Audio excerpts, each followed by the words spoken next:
Johannas, Wilhelms and Reginas, their mottled headstones are bleak among waist-deep grasses below the spreading hornbeams. Sarah Wheeler there, ending this edition. I'm Pascal Harter. The producer was Farhana Haider, and we'll be back again with fresh stories next weekend here on the BBC World Service. That was the BBC programme from our own correspondent. I'm Saroja Coelho. Have a great day. Magandang umaga, good morning Manitoba. Faith Fundal here in Studio 15 at Portage and Spence on this Monday, July the 7th. I'm in for Marcy Marcusa here on CBC Radio 1, 89.3 FM, 990 AM, everywhere on the CBC Listen app, and of course streaming on our CBC Manitoba YouTube stream. Lots to come here on the program.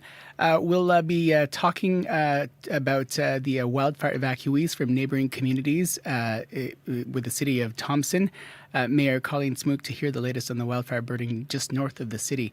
Of course, I am Faith Fundal. C.R. Sanders, our studio director. Abby Adiemi is on the controls, and I think it's Brad Lillies. Yes, it is. Good morning, Brad Lillies, who is our streaming producer. The other wonderful person here on the team today is Heather Wells from your CBC Winnipeg local news desk, joining us with a look at news headlines. Hello. Hello, good morning. Well, as you mentioned, on alert in Manitoba's north. People have been forced out, others on alert, standby, ready to leave from about half a dozen communities because of fast-moving wildfires and thick smoke. The latest communities to be impacted, Opipon, Napiwin Cree Nation, where 80 people were flown to Winnipeg Saturday, 70 more joined them Sunday, and Nisichawesig also declaring a state of emergency last night. So we'll hear the latest. A Winnipeg program for victims of gender-based violence from Nunavut has ended. The pilot program started a few years ago in the Pan Am Clinic's concussion program, and it was for people with traumatic brain injuries from intimate partner violence and sexual assault, offering a service not available in Nunavut. We're going to hear from some people who administered that program and also from the Winnipeg Regional Health Authority coming up in our next news at 6:30. All right, thanks very much. Thank you. Heather Wells joining us from your CBC Winnipeg local news desk.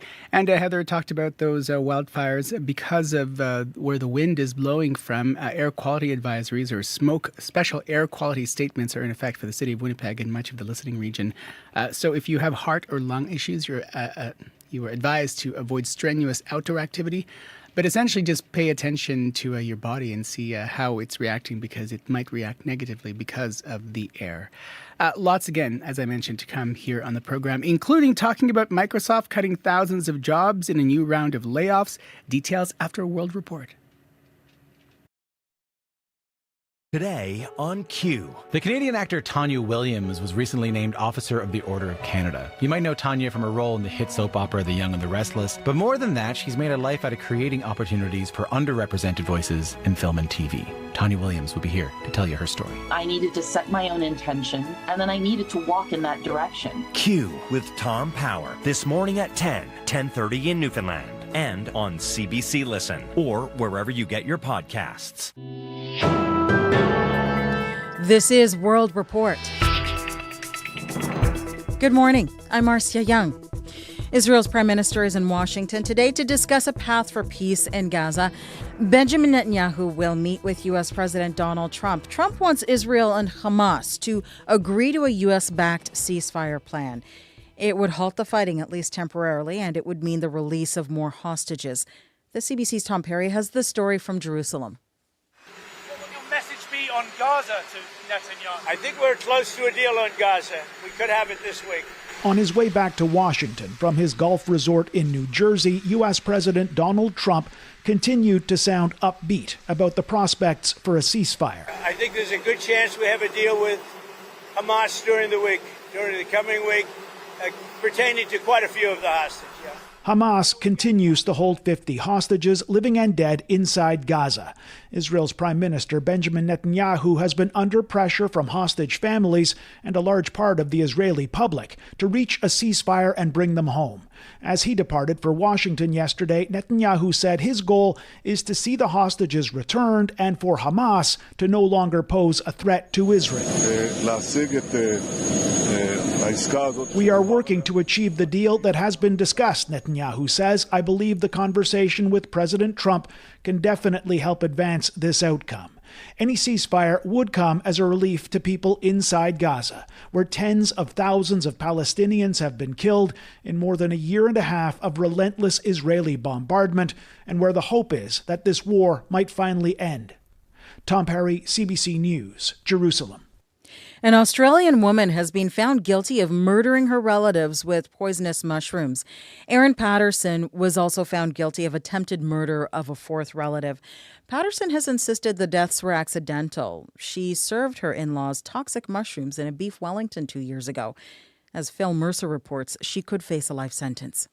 There is so much happening behind us here. You can see the huge contingent of media. The 10-week trial in Morwell, a small town east of Melbourne, attracted immense media interest. Good afternoon. We're breaking into programming with a major development in Erin Patterson's triple murder trial. The prosecution argued Patterson deliberately poisoned her in-laws, Don and Gail Patterson, and Gail's sister Heather Wilkinson, with death cap mushrooms in a beef Wellington lunch. Lawyers said she lied to the police and hid evidence, although they also acknowledged the mother of two had no particular motive. Erin Patterson told the jury it was all a terrible accident and that she'd used wild toxic mushrooms in the meal by mistake. She'd previously told reporters that she was innocent. Devastated by what's happened, by the loss of Ian and Heather and Gail. They were some of the best people that I've ever met. Australian psychologist Tim Watson-Munro believes Patterson will appeal against her convictions. The jury deliberated for 6, nearly 7 days before arriving at their verdict.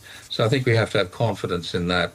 But clearly it's been a big case, and I would imagine there will be an appeal process in play. I don't think we've heard the end of this case by a long shot. Patterson will return to court at a later date for sentencing and could face life in prison. Phil Mercer for CBC News, Sydney. Chainsaws are being used to cut through parts of a building. Taiwan was hit by Typhoon Danas. The storm brought torrential rains and strong winds to southern and western parts of the island. It caused severe flooding and landslides. Officials confirm at least 2 people are dead. More than 300 others are injured. Schools and offices closed across several regions, and hundreds of thousands of customers were without power. Danas made landfall late yesterday. It has now been downgraded to a tropical storm and is forecast to be heading towards China. Searchers continue to pick through massive piles of debris across central Texas. At least 82 people there are now confirmed dead after flash floods swept through the region on Friday. 28 children are among those killed. Officials say they expect the number of dead to rise. Families who are waiting for news of their loved ones are asking some tough questions of officials, specifically about the warning system. The CBC's Sam Sampson joins me now from Washington. Sam, what can you tell us? Many of the people who live along the Guadalupe River say they did not get warnings at all about the flash flooding, and instead, they say they woke up to water in their homes. They had to break out of windows, rush outside, and swim to safety. Here's how one woman who was visiting family when the flood hit described the warnings. They came hours later, which was the most devastating part. We got the warnings on our phones hours later. The National Weather Service did send out warnings days before it warned of potential flooding. Then on Friday at 1:14 a.m., a cell phone notification went out about flash flooding for Kerr County. That's the worst hit region. And the warnings then even got more urgent from there. But still, many locals have questions about whether enough was done. Sam, what are we hearing from other officials? Well, local and state officials say no one could have seen this storm coming the way it happened, and they say they did take proper precautions. But in response to most questions about a lack of warnings, the answers sounded something like this. Here's Kerrville City Manager Dalton Rice. There's going to be a full review, of this so we can make sure that we focus on future preparedness. Unfortunately, the rain hit at the most inopportune time and right in the most inopportune areas where the North and South Fork hit. It converged, and so here we are. So again, we want to continue to focus on those rescue operations. Nationally, there are questions about how U.S. President Donald Trump's recent cuts to national agencies that monitor and warn of dangerous weather affected the way people received warnings. As in, with the change in staff, was the public as prepared as it could have been? Now, there's no indication that was the case here, but the president told reporters last night he did not think so. He was asked if, in light of this tragedy, would he hire back that staff to help with future weather events? And he said no. Thank you, Sam. Thank you. Sam Sampson in Washington. U.S. President Donald Trump says tariff notices for other countries will begin rolling out today. Trump made the comment shortly before boarding Air Force One late yesterday. He says he'll be informing several countries of just how high tariffs on their imports will go.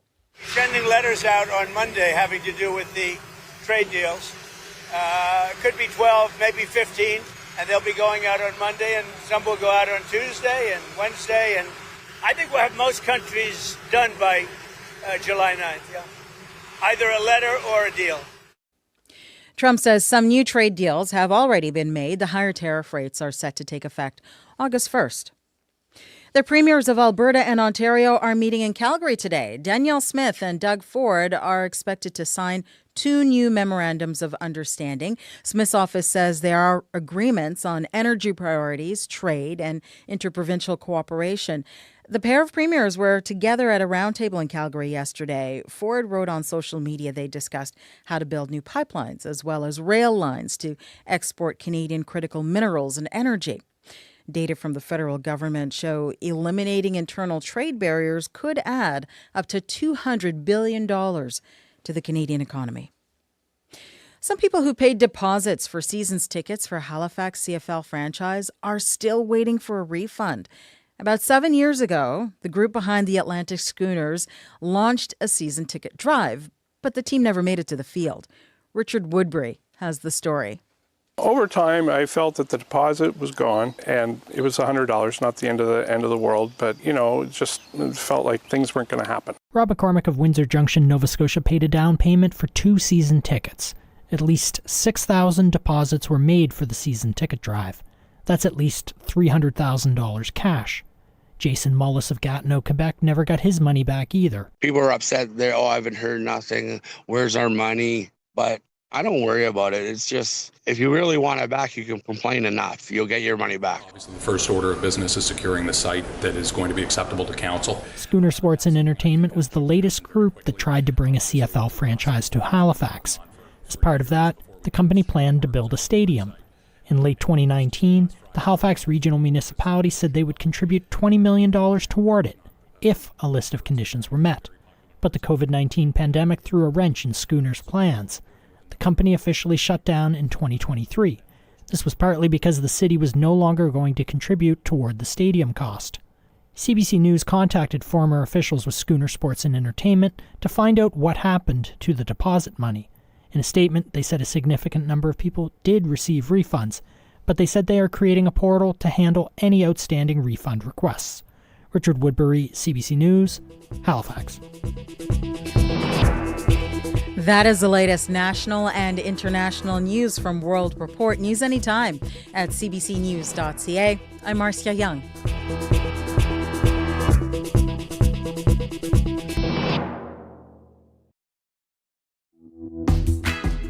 Magandang umaga, good morning Manitoba. Faith Fundal here in Studio 15 at Portage and Spence. 94.5 FM in Leaf Rapids, 89.3 FM in Winnipeg. This is Information Radio. Coming up on the program, grab your old ice cream pails. We're going to take you to a local U-Pick farm to learn about the lesser-known berries ready for picking right here in the province. Stay tuned for that.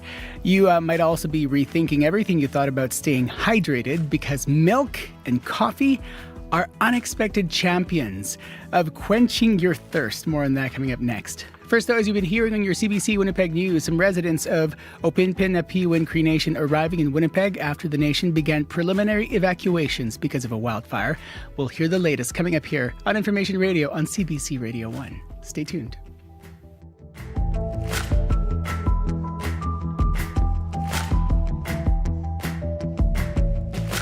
And also keeping us here in the know, Heather Wells from your CBC Winnipeg local news desk. Good morning. Yes, and we will have more as well on Opipon Napiwin. And we're hearing from the chief, Shirley Ducharme, who says the smoke there is just predicted to get worse in coming days. 80 people had to be flown out to Winnipeg on Saturday, 70 more on Sunday. And Shirley Ducharme says others are bracing for their turn, expecting that smoke to drive them out. A family reunification centre is being criticized by Indigenous advocates, former workers, and clients who say it charges too much to live in a converted motel room with their children. We're going to hear from some people who use Aurora Reunification Village in Brandon. That's coming up in our next local news at 6:30. All right. Thanks very much, Heather. Thank you. Heather Wells from your CBC Winnipeg local news desk. Hello to the folks watching us on television and streaming us on our CBC Manitoba YouTube stream. Brad Lillies is our streaming producer today. And good morning as well to who we're going to talk to first. I guess Abby, because you're following all sorts of things, including the weather. Yeah, following the weather and of course smoke is returning to play. We have that special air quality statement. It's going to be impacting parts of southern Manitoba and a large chunk of northern Manitoba. Talking about the south, would see it spread from Winnipeg all the way down to the U.S. border. It's going to impact Morden, Winkler, Brandon, Morden, Winkler, Altona, all the way to the U.S. border through the Red River and Pembina Valley region. The Interlake region also for Gimli and surrounding areas will be seeing that smoke there. Then tracking it up north, we'll see smoke impacting Flin Flon and Churchill regions. The smoke in these areas is going to be making air really poor and reducing visibility in those areas. And these conditions can quickly shift because the smoke will be affecting a lot of people. It's going to come in heavy at some point. So it's a good idea to stay indoors or avoid or reschedule outdoor activities when possible. Now, we talk about conditions in Winnipeg and surrounding areas at this time. We're seeing temperatures around 15 degrees, 16 degrees at some areas in the city. That special air quality statement will be impacting the city as mentioned. Today, we're looking at a mix of sun and clouds. The sky will become cloudy at some point this morning. We do have a good chance of showers in the forecast sometime in the afternoon. That will come with some thunderstorms. We warm up to about 22 degrees today, and then tonight that mainly cloudy conditions will continue with the shower still sticking around. But right now we are currently at 15 degrees and we're warming up to 22. All right, sounds good. Thank you. Thanks very much, Abby Adiemi, on the controls today. Sierra Sanders is our studio director, and you're following the Commute. Hello. Good morning. We are kicking off the week and this morning's commute, so not too much to report on right now. But if that's not the case, if there's anything slowing you down out there, whether you are here in the city or out on the highways, you can give me a call on the CBC commuter line, 204-788-3093.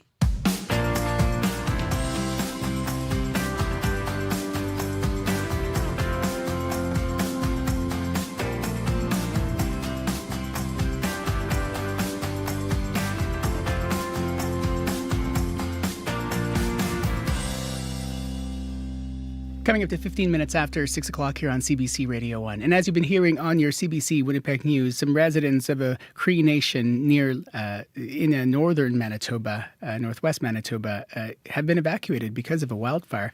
But 150 people with asthma and chronic breathing issues evacuated over the weekend. Chief Shirley Ducharme says she and other officials are keeping an eye on the nearly 100-hectare fire as they decide next steps. She spoke with the CBC's Lauren Scott. We started evacuating yesterday after we had our team's call with the Red Cross and Indigenous Service Canada duty officers on fire and also MKO. So at that time we discussed that the winds are not going to be in our favor, and the fires surrounding us, especially the ones close to us, Route 10, and also in the Leaf Rapids areas. And we already did preparation and gave them confirmation that we will make a decision to evacuate our priority ones because with the weather and the conditions that we are going to get smoke coming in, and we we did not want to be in a situation where planes couldn't land in some of the First Nations, and I didn't want my members stranded. So we just did preparation work, and we agreed to evacuate our priority ones on Saturday, and still ongoing today. We did get about 80 people out, and we're getting about 70 out today. So things are running smoothly. We should be done with our priority ones by the end of the day today. So the smoke is a little more stronger today, but next week it's predicted that we will have more intensified smoke in our community.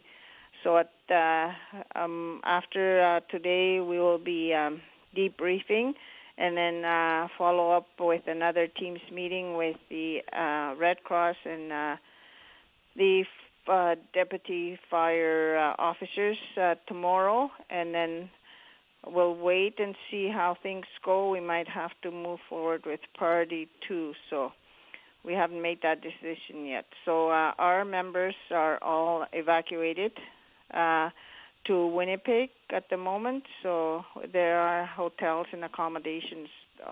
Red Cross is working with us very smoothly. So you were saying that you're looking at priority 2, if need be next. Can you tell me a little bit about those folks and why it would be important to get them out next? Okay. Yeah, so our priority 1 lists are the people with asthma and chronic breathing problems. And our next group will, most of the priority 2s are elders, and more like priority 1s are also like people that are disabled, right? But this group, the next priority 2 will be elders. Most of them are elders, so that'll be the priority 2s that we may consider if like I said, if the smoke really intensifies in our area. Yeah, and can you tell me a little bit about that smoke? You said that the wind was not in your favor. Can you tell me a little bit about, the air quality and what the fire is doing right now? By the RCMP report in Leaf Rapids, they are stating that they are expecting the fire to cross again on Highway 391, and that's gonna, if the poles are, going to be affected, that means that we will lose our power, which right to date now, that hasn't, that's not a problem yet, but still they were predicting with the winds of just moving towards the highway. That's still a possibility it may happen, and that's from their report, RCMP, that they received from Leaf Rapids.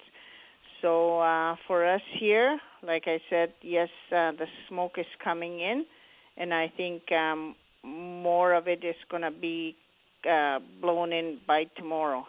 But today the winds are not so strong, so it's slowly coming in though, and it is very like the strong smell is has some impact with breathing. Hoping it doesn't happen, but what sort of plans do you have should the wind shift and the fire come closer? What sort of plans do you have for a larger evacuation if needed? Okay, so that's what that's our next discussion tomorrow, and like if the fire is gonna knock out the power outage here. We have already generators from last time, because this is probably the 4th time that our power is going to be knocked off by fires. So we had quite a few generators lined up just in case if the power is out. And then we did get some more in this morning by Gardewine, because we had requested from ISK, our Red Cross, that we needed some more generators and air purifiers, so that we have in place already, and that's just in preparation if we do lose our power. But then after that, like the fires are being monitored, And if it's going to be coming closer to us, then I guess that's when we will have a full plan for a full evacuation. That is Chief Shirley Ducharme of Opipona Pewin Cree Nation speaking with the CBC's Lauren Scott this weekend. We carry a world of information in our pockets because we want to know. Breaking news that shapes our world. Staying on top of stories around the globe. And connected close to home. It's news you can trust. Delivered when you want and where you want. On Canada's News app. Now with CBC Radio 1. Local and live. Download the CBC News app for free. Coming up to 22 minutes after 6 o'clock here on CBC Radio 1, 100.9 FM in Thompson, and of course 89.3 FM here in Winnipeg. Now, artificial intelligence is getting better at writing code. Microsoft says its AI is already doing up to 30% of the coding on some projects, and now the company is cutting thousands more jobs in a second round of layoffs this year. So it's raising questions about the future of software work. For her take on this, we've reached Shruti Shaker, Editor-in-Chief at Android Central, joining us from Toronto. Welcome back, Shruti. Thank you so much for having me back, Faith. It's nice to hear your voice. AI is doing more of the coding these days. What's your sense of what this means for the people who work in software right now?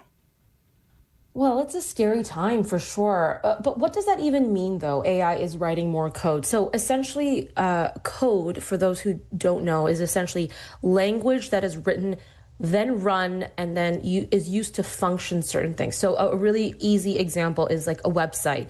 In order for a website to even be available or even be there, you need to have code for it to actually function and work. Sometimes the website might not work, and so you would have to go into the back end, check the code, see if there's any errors, and then fix it, and then the website will work again.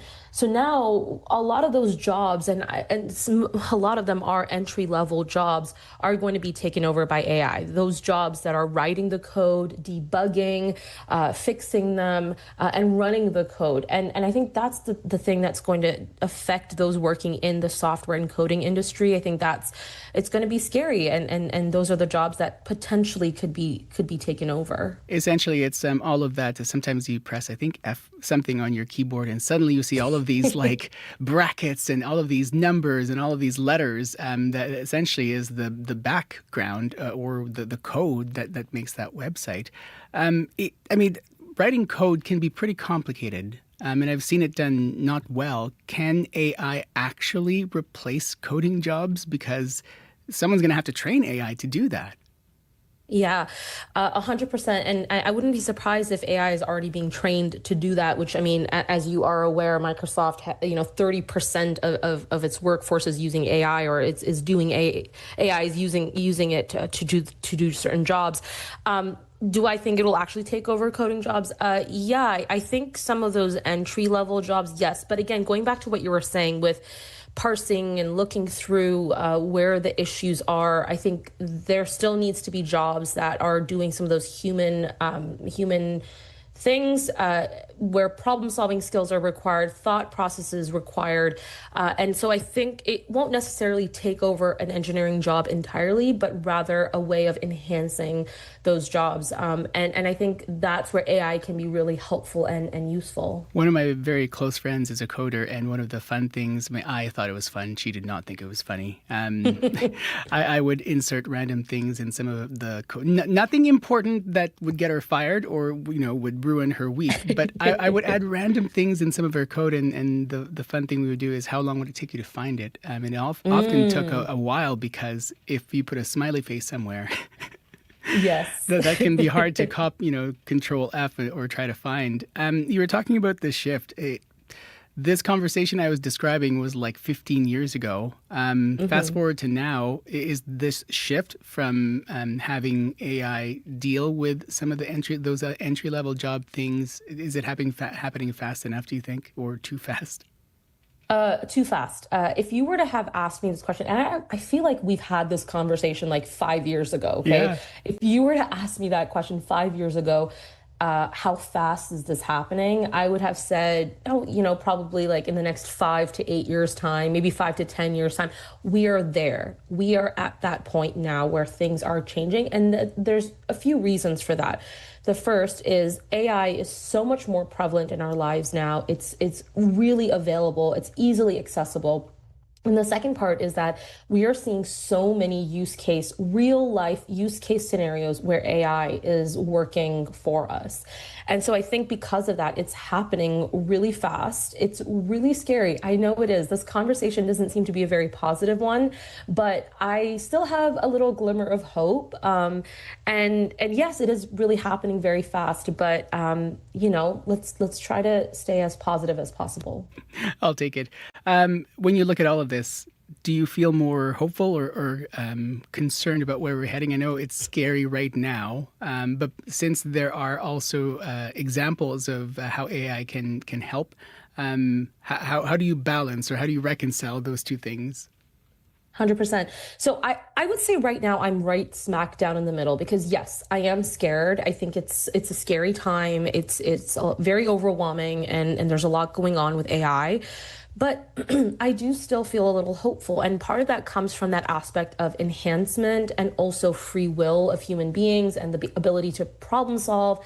And also companies are not entirely stupid. Like I know we look at big companies and we say, oh, they just want to save money for their shareholders. They just want to cut jobs. But I think they're not going to just cut jobs for the sake of cutting jobs. I think they're thinking really deeply about some of those risks of what AI can do. They're really thinking deeply about how AI can be enhanced for jobs. I think the hopeful aspect for me as well is this is just an exciting time for you if you're an early young graduate trying to figure out what's going to happen with your life. How can you make AI work for you? As in, how can you manipulate it so that it works in your favor? I remember when I was getting into the workforce as a young journalist, there were so many changes happening. You had to now be a videographer, you had to know audio, you had to write scripts, you had to take pictures. I mean, you had to basically be the whole package. Otherwise you wouldn't get a job. And I had to figure that out. And I think this is a similar situation where people are now going to have to figure out how AI works for them. And this is where I think using that critical thinking skills to eliminate, those basic things that come out of AI and make it more creative and make it work for you. Put in a prompt to AI, let it regurgitate that information, take that and make it your own. Don't just copy and paste because that's just not what an employer wants to see, right? They want to see how have you been able to work with AI so it works with your job. And I think that's where that hope comes from. Right. And because doing that also demonstrates your understanding of the concept and how you can use it as a tool to be able to get through. 100%. That's exactly it. You want it to work for you and help do what you're doing. You don't want it to take over what you're doing. But Shruti, it's so scary, right? It really is. Look, it was funny because I was talking to my dad, who was a former private banker, and it's not just in the engineering world. It's happening in his field as well. He's a consultant, and he was like, oh, I was just curious to see what ChatGPT would do. So I put in a prompt to do this case management portfolio thing for a company, and it spat out exactly what he wanted. And he was like, oh my gosh, this is what I used to do as a job. This is crazy. So it's not just engineering, it's every industry. And I just think that we as a collective can be smart about this. How can we make it work for us as opposed to it being against us? We'll have to leave it there. Shruti Shaker, thank you and take care. Thank you so much. Your CBC Winnipeg News is next. This is CBC News. Good morning. I'm Heather Wells in Winnipeg. At 6:30, it is 15 degrees. It's going to be a little on the cool side today, becoming cloudy. A very good chance we're going to see some afternoon showers with a risk of a thunderstorm. Local smoke again. Today's high in Winnipeg is 22. Wildfire smoke has forced a partial evacuation of a northern Manitoba First Nation. Over the weekend, more than 150 people with high priority medical needs were flown out of Opipon Napiwin Cree Nation. 80 were flown to Winnipeg Saturday, 70 more on Sunday. Chief Shirley Ducharme says strong winds were blowing smoke into her community, making it hard for vulnerable people to breathe. She says if the smoke gets worse, elders or Priority 2 community members will be next to leave. We'll wait and see how things go. We might have to move forward with Priority 2, so we haven't made that decision yet. Ducharme says an RCMP report from nearby Leaf Rapids cautions the fire will likely cross Highway 391 again and knock out power. Nisitchewayasik Cree Nation declared a state of emergency last night. Earlier yesterday, the First Nation was preparing to get its most vulnerable people out because of wildfire. The rest of the 3,300 people in the community have been asked to keep their bags packed. Deputy Chief Marcel Moody says the plan is to move Priority 1 individuals from the community's care home as soon as possible to find a safe place for them to go. Right now we're on standby. We're monitoring, the fire situation, around MCM. And at this point in time, we're not quite ready to evacuate, but we're only evacuating the people from the personal care home. Now, also over the weekend, 7 homes on Tatasqueyak Cree Nation were destroyed by a fast-moving wildfire. 175 people were taken to a recreation centre in Gillam. In northwest Manitoba, Marcel Colombe First Nation is evacuating again. About 600 people from the nearby town of Lynn Lake have also been forced from their homes. And Pimicikamet Cree Nation Chief David Monius says 179 vulnerable residents with health needs have been flown out of the community less than 3 weeks after evacuees were allowed to return. A family reunification centre in Brandon is being criticized for charging to First Nations agencies in child care and family services too much for the level of programming they receive. CBC I-Team's Caroline Bargout reports. The Aurora Reunification Village is a place for people recovering from addictions to live with their kids, some of whom had been taken away by Child and Family Services. It charges about $10,000 a month for adults. The funding comes mainly from First Nations organizations and CFS agencies, not out of pocket. In return, clients receive a room inside an old motel in Brandon that's been renovated.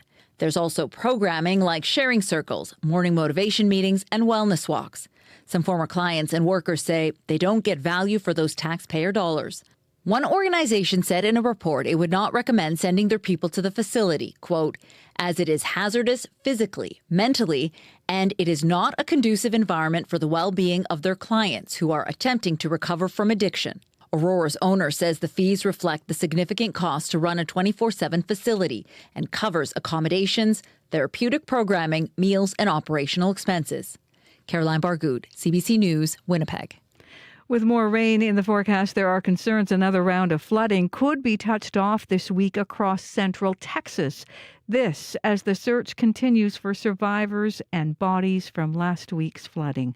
The estimated number of dead now stands at 82, with 28 of those victims being children. Search and rescue operations continue 24 hours a day. You can hear the latest on this story as well as other national and international news coming up on World Report at 7. A Winnipeg program for victims of gender-based violence from Nunavut has ended. The pilot program started a few years ago within Pan Am Clinic's concussion program. It was for people with traumatic brain injuries from intimate partner violence and sexual assault, offering a service not available in Nunavut. Delma McLeod is a psychiatric nurse who has worked with the program. What's happening to these women that I've seen, these families that I've seen? I don't know what's happening. They certainly need ongoing care, and it's just stopped. In a statement, the Winnipeg Regional Health Authority says because of space of resources, the program could not continue. But the WRHA says it is looking for ways to continue with existing programs in both Manitoba and in Nunavut. And more than 1,000 dog lovers came together yesterday for the Manitoba Pet Expo. Dog rescue, advocacy groups, and pet vendors were all set up at St. Norbert Community Centre. Jess Clem helped organize the event. People love their pets. Pets are part of their family. It's a way to celebrate them and just grab all the things that they love about their pets and get toys and treats and clothing for themselves. Well, who doesn't love toys and treats? The event was a month later than originally scheduled because of the wildfires, as some groups that were taking part in the event were instead helping affected pets. You can find more news updated throughout the day at cbc.ca/Manitoba. All right, thanks very much. You're welcome. Heather Wells from your CBC Winnipeg local news desk. I'm Faith Fundal in for Marcy Marcusa. This is Information Radio on CBC Radio 1, 89.3 FM, 30 minutes west of Winnipeg, or if the reception isn't so bad or isn't so good, 990 on the AM dial. And I talk about west of Winnipeg because that is where you might want to go, where we'll learn more about one of the lesser-known berries ready for picking in this province. Stay tuned for that. And you will also want to know what the weather is like if you're going to go picking.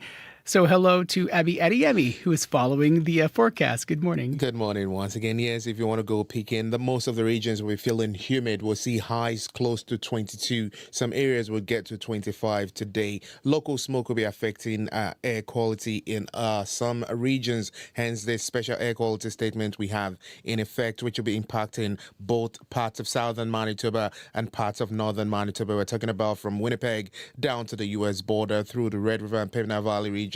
We're going to see smoke in the Interlake region up to Gimli, and then northern areas, Flin Flon and even Churchill. Smoke in these areas is going to be making air quality kind of poor and reduce visibility in some areas. Now, these conditions can shift quickly, so if you notice the heavy smoke coming your way and it's impacting you, it's a good idea to stay indoors. Just a piece of advice from your friend here. Now, conditions in Winnipeg right now, we are at 15 with local smoke. This morning, we'll be bringing a mix of sun and clouds, turning to cloudy by the midday period. We're going to see a good chance of showers and thunderstorms likely this afternoon, and the winds will be shifting light to a bit of breezy at some point. We'll see highs near 22 degrees. Similar conditions we're seeing in the Pembina Valley region, Morden, Winkler, Alton and Morris. Temperatures at this time around 14 degrees with local smoke. The high for that area will be around 22 degrees. We also have a chance of showers and a risk of thunderstorms in the region. Tracking conditions now in the Westman region, Brandon surrounding areas. We're seeing 13 degrees in that area. Cloudy skies. Expected to remain cloudy today with showers and thunderstorms likely late this morning into the afternoon period. The winds will be mild from the south. We'll see highs around 21. For the Parkland region, Dauphin is enjoying some sunny conditions at this time. 8 degrees, though some local smoke in the air. There's a chance of afternoon showers and thunderstorms. The winds will be mild from the south. We'll see highs around 25. Now, for Gimli, 9 degrees. Special air quality statement also in effect for that region due to the smoke. Cloudy, and that would increase the chance of showers sometime this afternoon, high around 22. The powerful influence surrounding areas also having that special air quality statement in effect. 12 degrees at this time. We're expecting widespread smoke and mostly cloudy skies today, highs around 24. Thompson is at 13. Air quality statement also in effect for that region. Expect smoke to impact you today, high around 25. And in Churchill, we're seeing mainly sunny skies there, 12 degrees.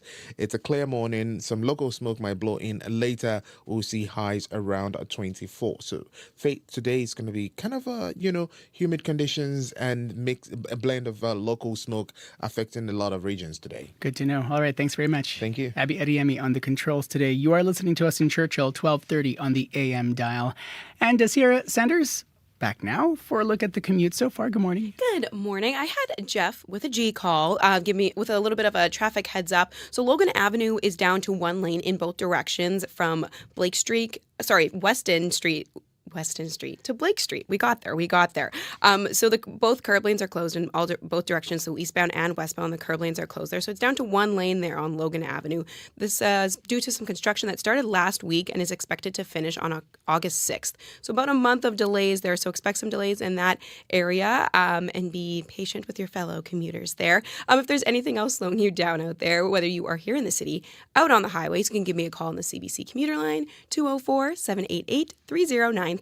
All right, thanks very much, Sierra Sanders here, our studio director on the program. I'm Faith Fundal, along with Brad Lillies, who is our streaming producer. Hello to the folks on our CBC Manitoba YouTube stream and on CBC television as well. Phil DeMont joining us now from your CBC National Business Desk with the report. Hello, how are you? Good, Faith. How are you? You know, I like Mondays because sometimes it's not as confusing, but it seems to be a confusing kind of day when it comes to our trade file with the U.S. What do we know? What's going on? Yeah, it looks like the U.S. has changed the deadline date for those reciprocal tariffs to come into effect, but Donald Trump now threatening extra tariffs on countries representing half the world's GDP. It's just a normal Monday. You start with the new deadline. This concerns those import levies Washington introduced back in April.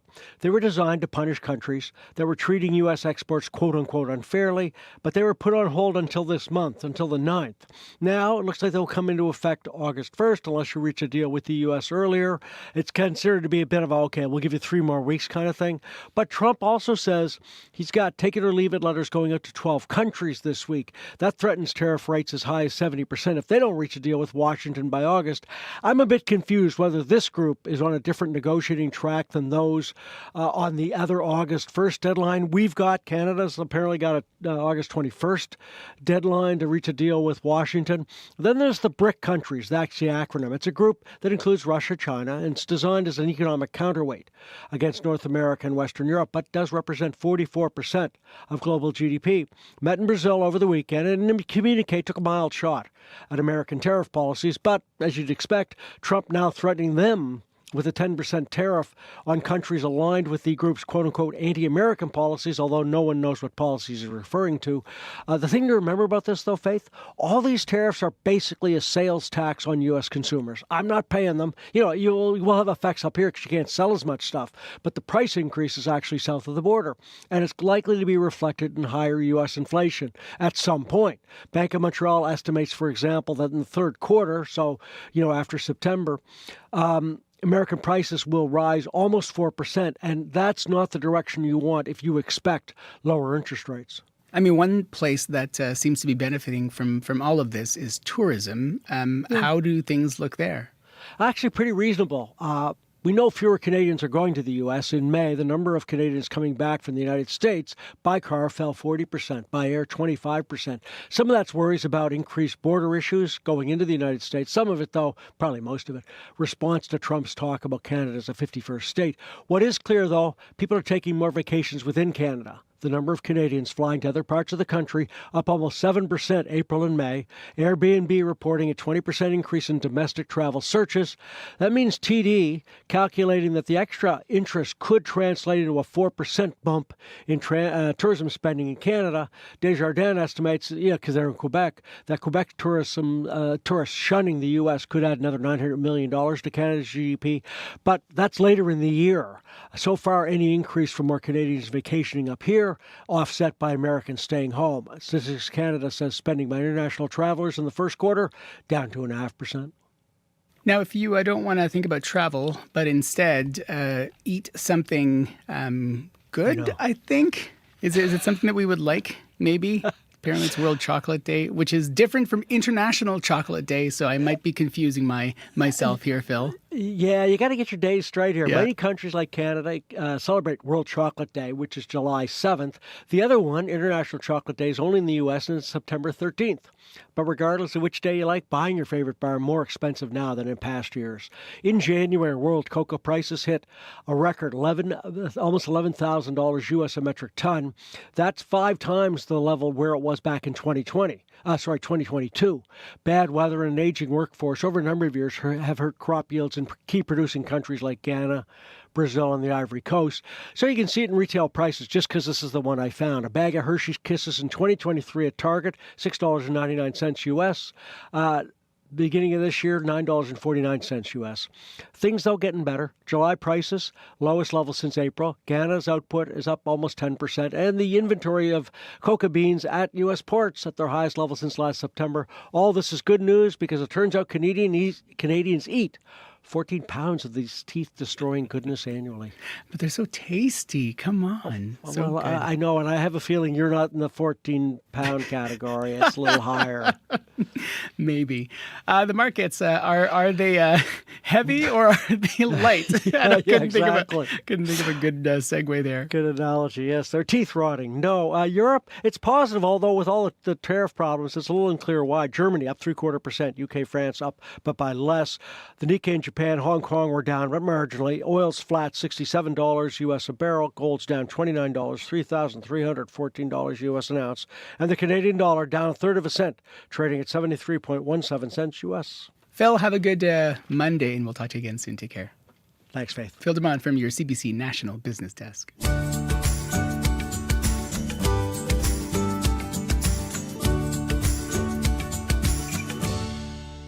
14 minutes before 7 o'clock here on CBC Radio 1. I'm Faith Fundal in for Marcy Marcusa. And put away those white shirts because berry picking season has arrived here in our province.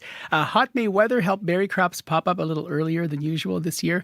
And many U-Pick farms are already inviting folks to come and fill a pail with local strawberries, raspberries, and Saskatoons. But there is another berry ready for picking in Manitoba, and it is something that you may not be as familiar with. To learn more, Radio-Canada's Graham Sevier-Freilich visited Catherine Og, owner of Homestead Harvest U-Pick Farm. We're talking about Hascap berries. So the variety that we have right now is called Blizzard, and it's the earliest. We're at the end of that, and the next is the variety called Beast. And then the latest one that matures is Beauty, and it has a different shape. It's a little bit more tart, and some people enjoy the tart. Somebody likes the sweet.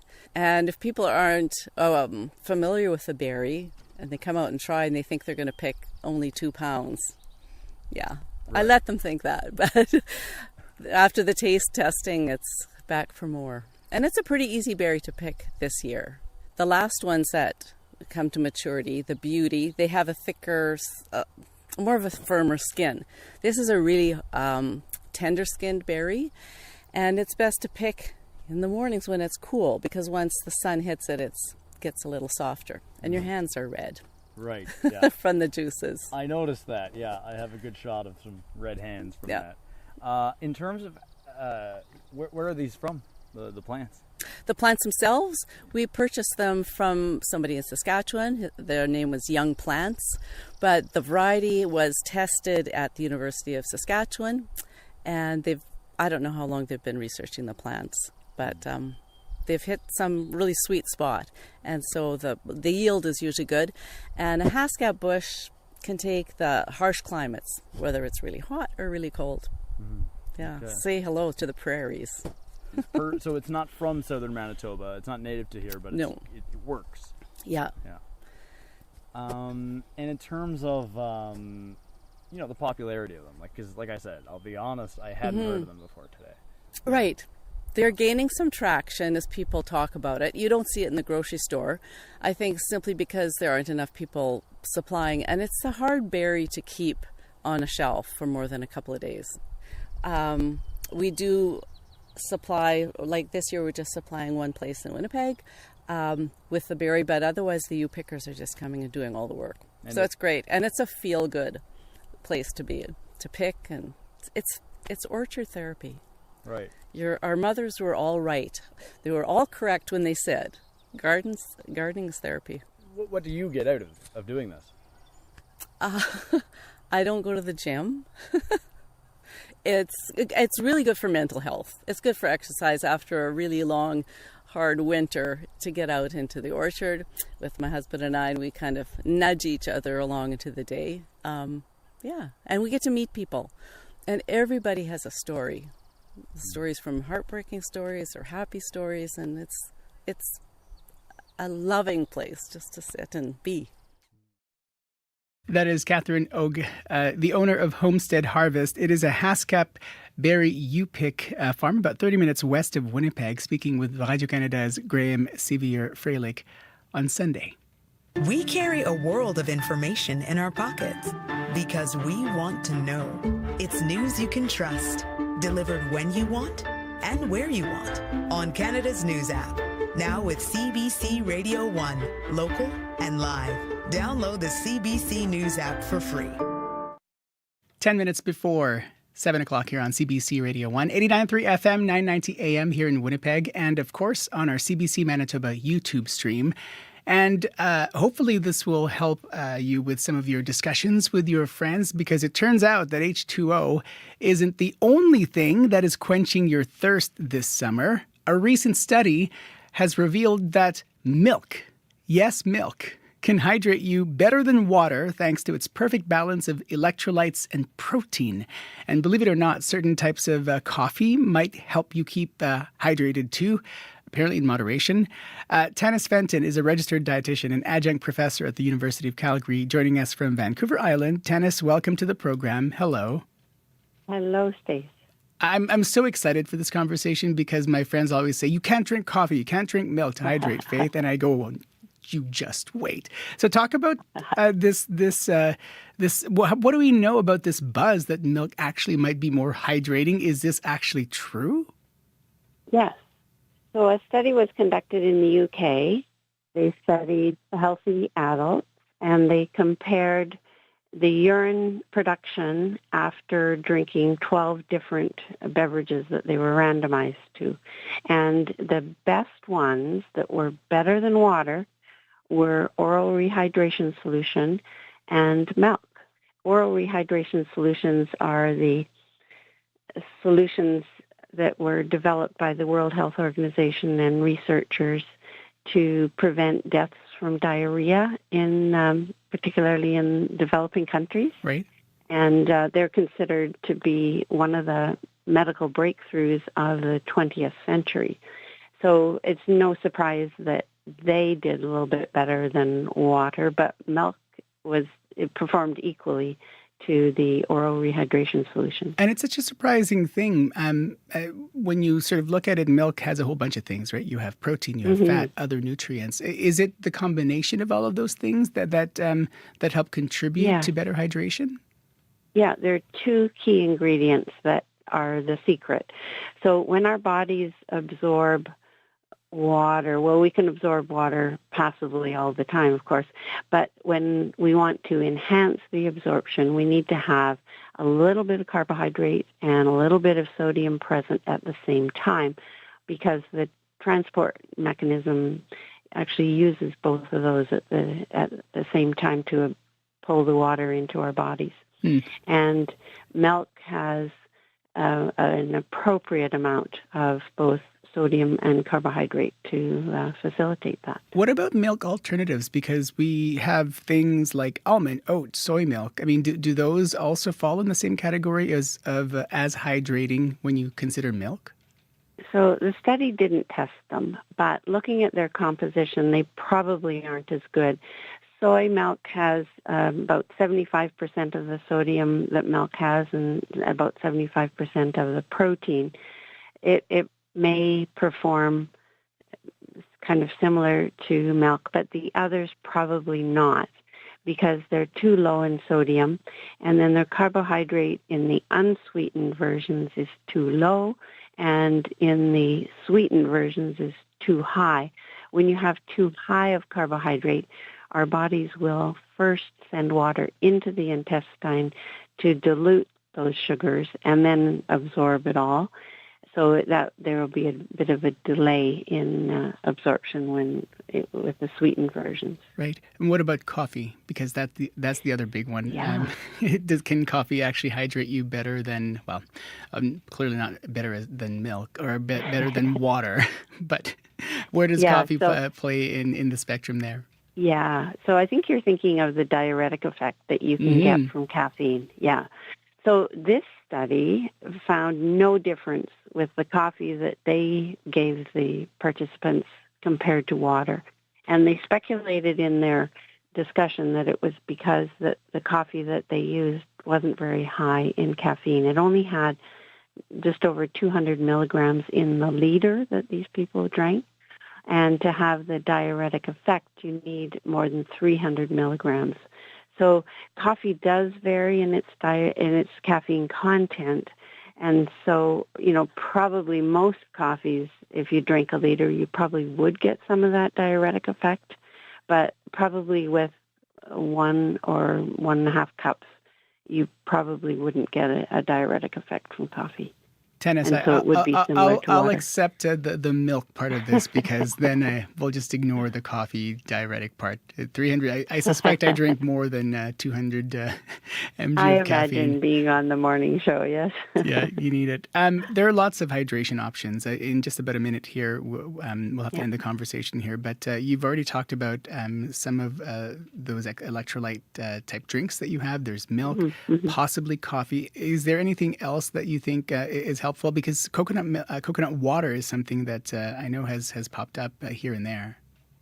Well, they're promoting it, and I think they're promoting it because of its potassium content, but our bodies actually absorb fluid better with that bit of sodium and carbohydrate, which the coconut milk doesn't meet. So that's a bit of marketing hype. One other important thing about these beverages is the protein content. And particularly when we're thinking about having these beverages after exercise events. There was a Canadian study you might recall hearing about where they compared a sports drink to chocolate milk, and they found the chocolate milk was superior to the sports drink in supporting muscle building. And that's if it's taken within a couple hours of the event. So also protein in milk is very important. It's a main source of protein for young children. So another positive thing about milk. So it really depends on what the context is for it to work well. Exactly. Tennis, thank you for waking up and chatting with us today. Take care. Yeah, thank you. Take care. Bye-bye. Tennis Fenton is a registered dietitian and an adjunct professor at the University of Calgary. We reached her in Vancouver Island. We're about 3 minutes or so before the top of the hour. First, we're going to head to your CBC Winnipeg local news desk. Heather Wells joining us with a look at news headlines. Good morning. Good morning. Well, former workers, clients, and advocates question why a family reunification center in Brandon charges clients almost $10,000 a month to live in a converted motel room. They say the price exploits First Nations communities and government agencies that foot the bill. We'll hear more about Aurora Reunification Village. And wildfires are flaring up in the north again. They have now forced the partial evacuation of Opipon-Napiwin Cree Nation. 80 people were flown to Winnipeg Saturday. 70 more joined them on Sunday. And the chief there, Shirley Ducharme, says the smoke is expected to get worse in coming days and more people could be forced out. Our next local news coming up at 7:30. All right, thanks very much. You're welcome. Heather Wells from your CBC Winnipeg local news desk. I'm Faith Fundal in for Marcy Marcusa. This is Information Radio on CBC Radio 1, 97.9 FM in Brandon, 89.3 FM, 990 AM here in Winnipeg. And of course on our CBC Manitoba YouTube page. Hello. Thanks for joining us this morning. Brad Lillies is our streaming producer. Goodbye to the folks watching on CBC Television, but again, you can find us on our CBC Manitoba YouTube streaming page. Lots to come in our next half hour of the program.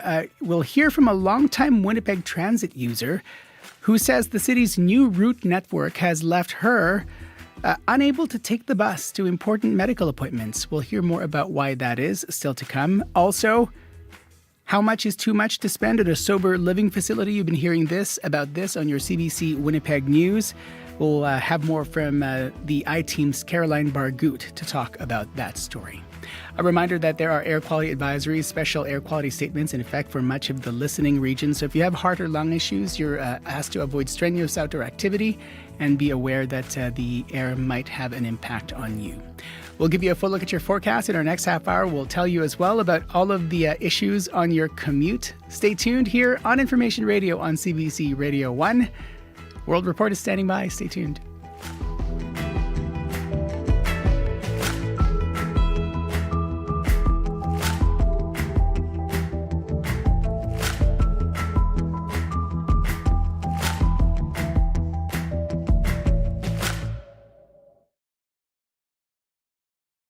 These tariffs are also creating a lot of uncertainty, especially for farmers. Canada's supply management system has controlled production, set prices, and managed imports of dairy, eggs, and poultry since the 1970s. But the trade war with the U.S. is challenging that policy, leaving it vulnerable. Guest host Megan Williams hears from farmers on both sides of the border on The Current. This morning at 8:37, 9:07 in Newfoundland, and on the CBC Listen app. This is World Report. Good morning. I'm Marcia Young. A critical meeting begins today in Washington. U.S. President Donald Trump is hosting Israeli Prime Minister Benjamin Netanyahu. The two leaders will discuss a U.S. proposal for a ceasefire agreement between Israel and Hamas. It would halt the fighting and include the release of more hostages. As CBC's Tom Perry reports, the hope is to achieve a lasting ceasefire. What will your message be on Gaza to Netanyahu? I think we're close to a deal on Gaza. We could have it this week. On his way back to Washington from his golf resort in New Jersey, U.S. President Donald Trump continued to sound upbeat about the prospects for a ceasefire. I think there's a good chance we have a deal with Hamas during the coming week, pertaining to quite a few of the hostages. Yeah. Hamas continues to hold 50 hostages, living and dead, inside Gaza. Israel's Prime Minister Benjamin Netanyahu has been under pressure from hostage families and a large part of the Israeli public to reach a ceasefire and bring them home.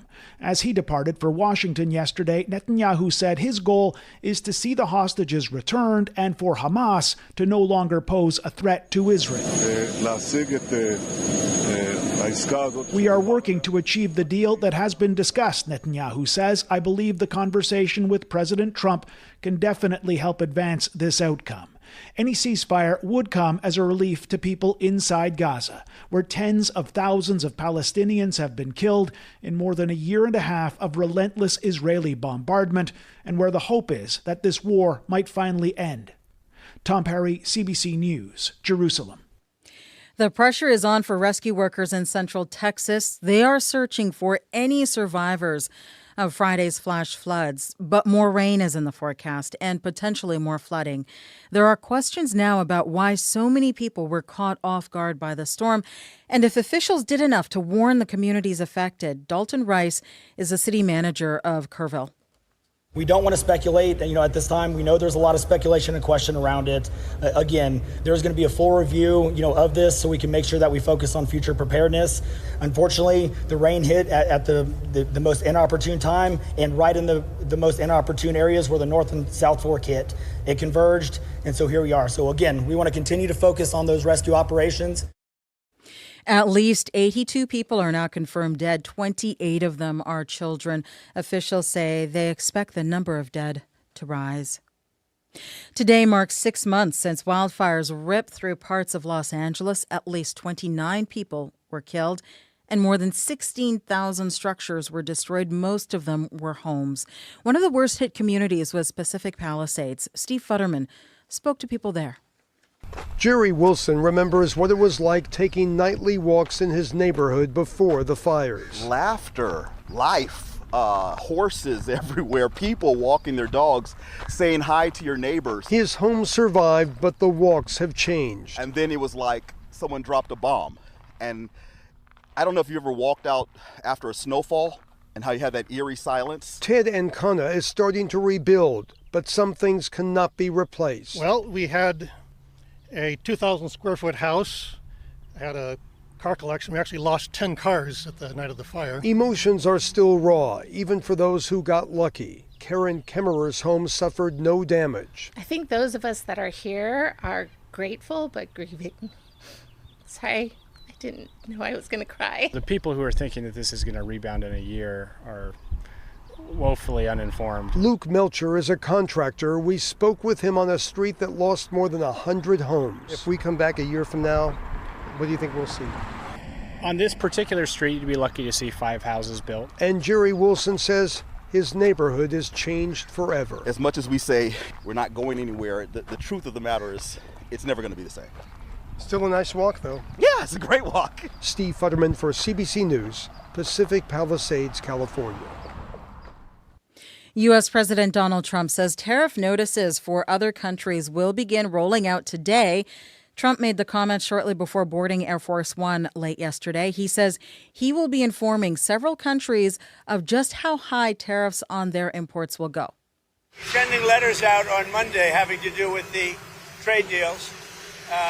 Could be 12, maybe 15, and they'll be going out on Monday, and some will go out on Tuesday and Wednesday, and I think we'll have most countries done by July 9th, yeah. Either a letter or a deal. Trump says some new trade deals have already been made. The higher tariff rates are set to take effect August 1st.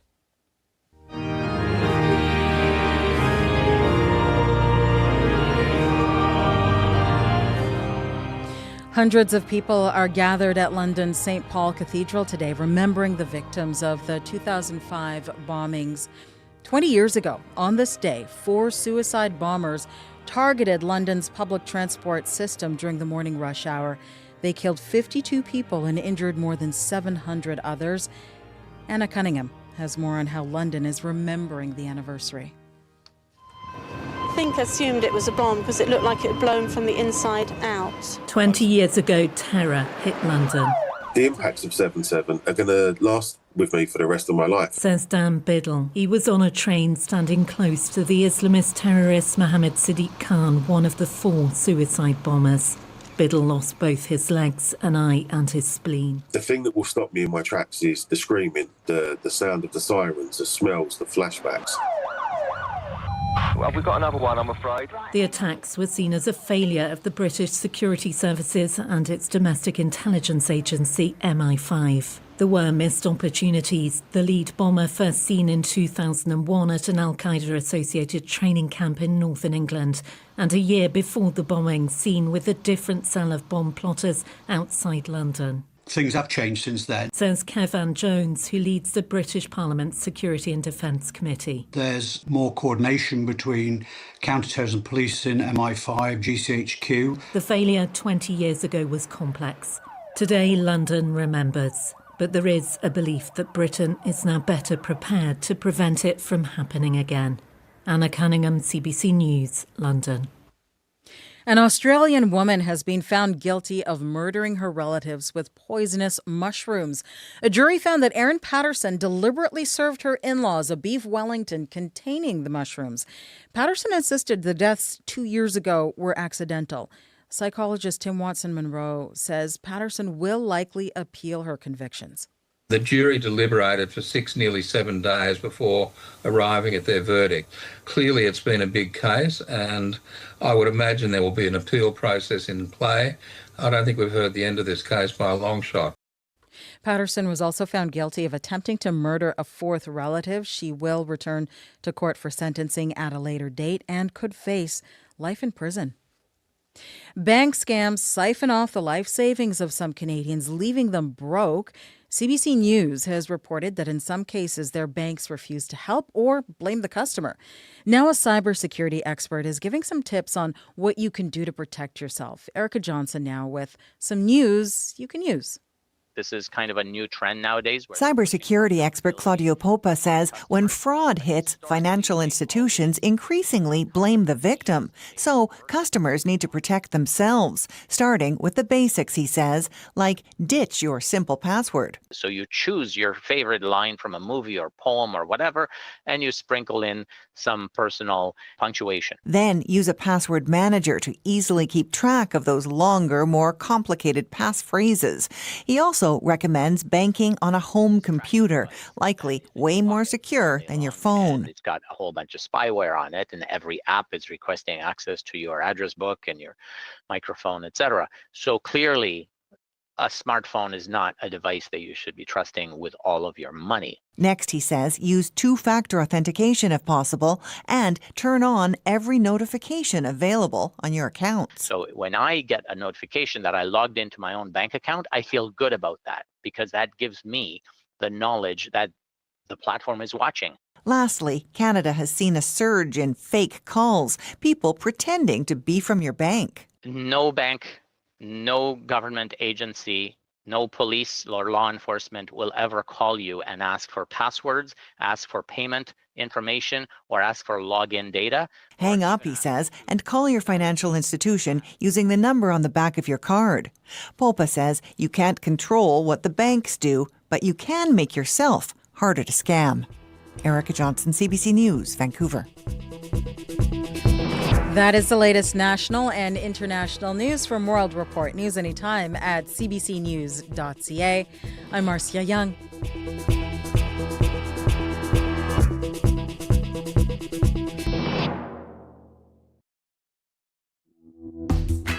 Magandang umaga, good morning Manitoba. Faith Fundal here in Studio 15 at Portage and Spence. This is Information Radio on CBC Radio 1. Coming up on the program, we are going to hear from a longtime transit user in Winnipeg who says a lack of bus stops downtown means that she can no longer rely on bus service to get to her medical appointments. We'll have that conversation. Also, how much is too much to spend on a sober living facility? Some advocates and former clients say a Brandon Reunification Centre is charging too much. We'll get more from the I-Team's Caroline Bargut.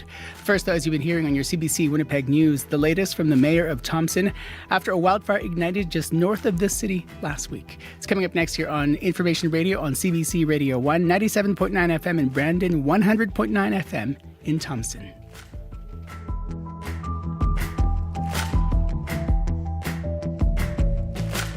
First, though, to your CBC Winnipeg local news desk, Heather Wells joining us. Good morning.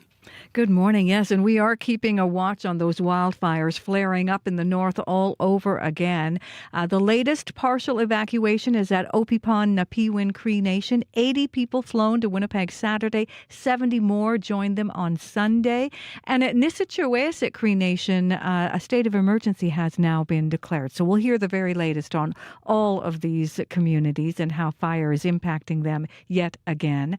And a Winnipeg program for victims of gender-based violence from Nunavut has ended. The pilot program started a few years ago. It was part of the Pan Am Clinic's concussion program for people with traumatic brain injuries from intimate partner violence and sexual assault. They offered a service not available in the territory, and psychiatric nurse Demo McLeod from Sapatawayak Cree Nation worries about what the clients are going to do now. I'll be back with more Manitoba news coming up at 7:30. All right, thanks very much. You're welcome. Heather Wells from your CBC Winnipeg local news desk.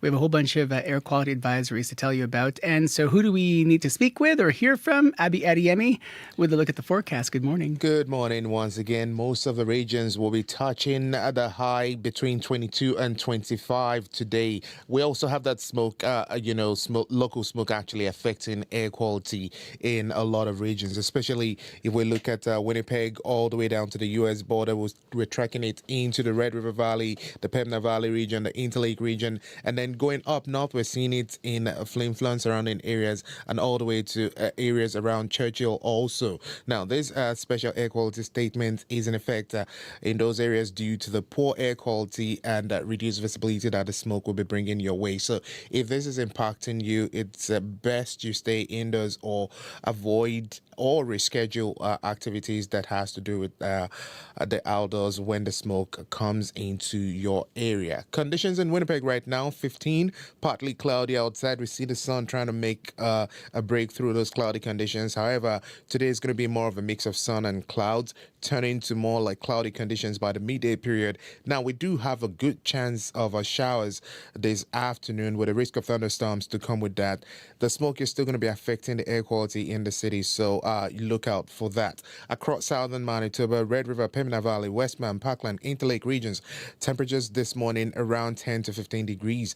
Also, same story, smoke in the air, air quality statements in effect for most of the regions. And then up north, the Flin Flon, Thompson, Churchill, we're seeing temperatures around 14 degrees at this time, with smoke also impacting folks up there. So take it easy out there. There's going to be smoke in the air, and we're only going to warm up close to 25 degrees today. All right, sounds good. Thank you. Thank you. Abby Adiemi on the controls today and watching your forecasts. Sierra Sanders has been following your commute so far, also our studio director. Good morning. Good morning, Faith. Got a call from Jeff with a G with a heads up. There's a section of Logan Avenue that is down to one lane in both directions. So that's eastbound and westbound. And that closure is from Weston Street to Blake Street. So the westbound and eastbound curb lanes are closed and are down to one lane. So expect some delays there. Maybe try and find an alternate route if possible. That's because of construction, and you can expect that project to go until August 6th. So a little bit of time there, a little bit of an extended construction project there. So just be mindful of that if you are in that area. Other than that, nothing major is developing out there on this Monday morning commute.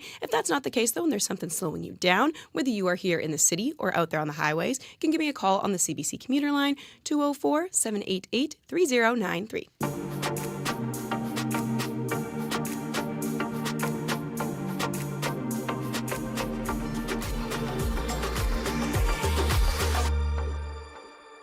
We're at 15 minutes after 7 o'clock here on CBC Radio 1, 100.9 FM in Thompson, 89.3 FM and 990 AM here in Winnipeg.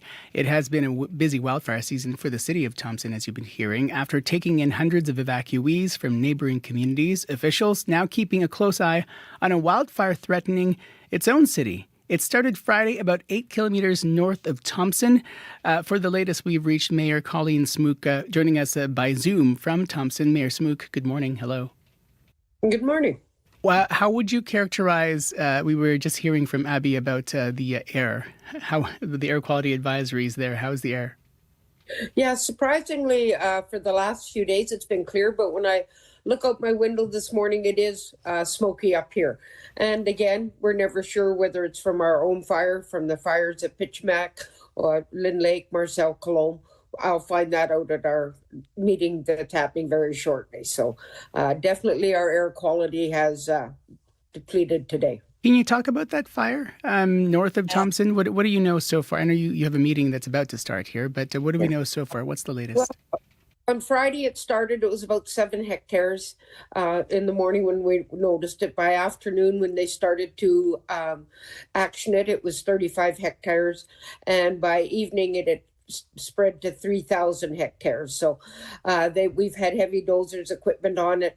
As of last night, it was about 6,000 hectares. We've had heavy equipment. We had more teams come up last night from Winnipeg that'll be helping us action it today. We are very lucky that it's not tracking to the city with our wind at the moment.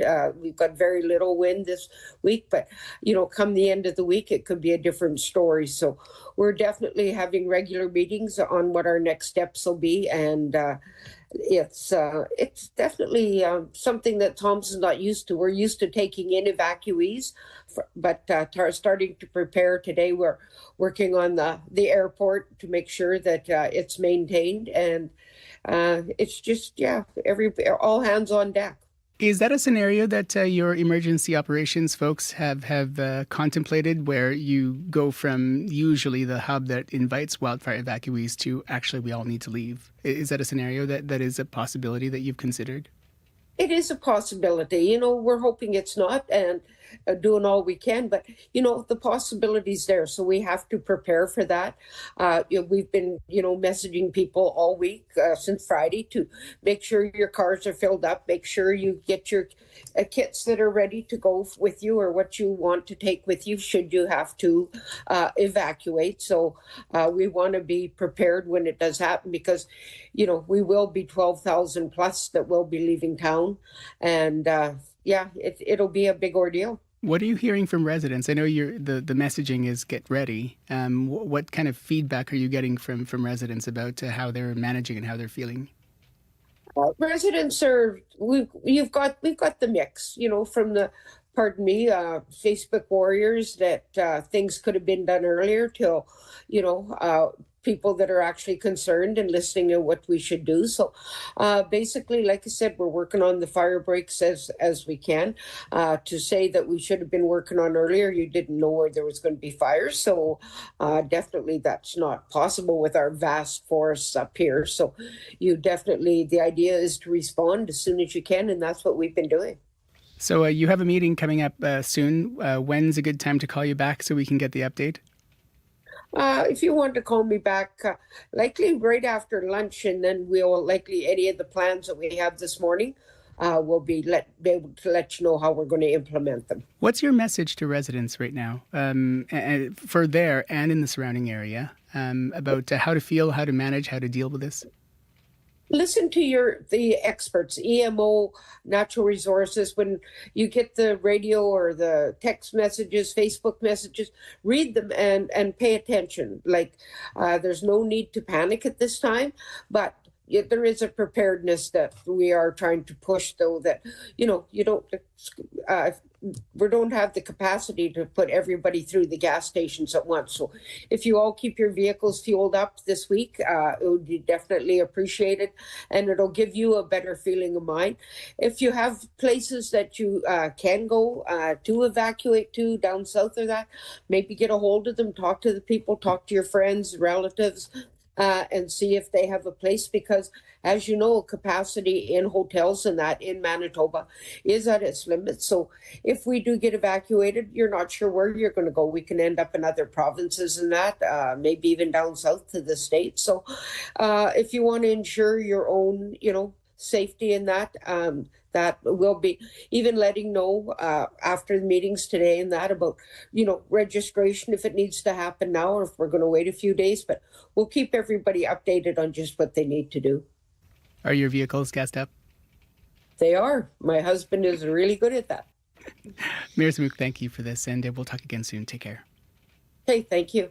That is Colleen Smook, Mayor of Thompson. And as you heard, about to get on a call to get the very latest on that fire north of the city there. We'll keep you, of course, up to speed here on the program and on CBC Radio 1 and on your CBC Winnipeg News. Whether you're hanging out or out on the move, stay in the know with CBC Listen. The cost of living with Paul Havershrud goes beyond facts and figures. Real estate is the 800-pound gorilla of Canada's economy. And What on Earth with Laura Lynch explores the climate change crisis, problems and solutions. What happened that made you start to think and see climate change differently?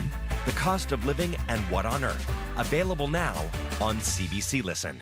21 minutes after 7 o'clock here on CBC Radio 1, 89.3 FM, 990 AM, and of course everywhere on the CBC Listen app and on our CBC Manitoba YouTube stream. Stay tuned because still to come, we're going to hear from a longtime Winnipeg Transit user who says the city's new route network has left her unable to take the bus to important medical appointments. We'll hear more about why that is coming up in this hour of the program. And of course, if you see any issues on your commute, 204-788-3093, 204-788-3093.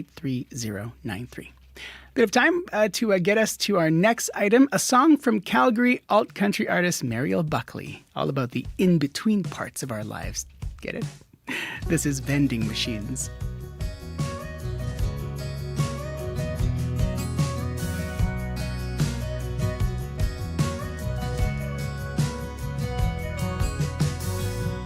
Lights under the bridge stay on,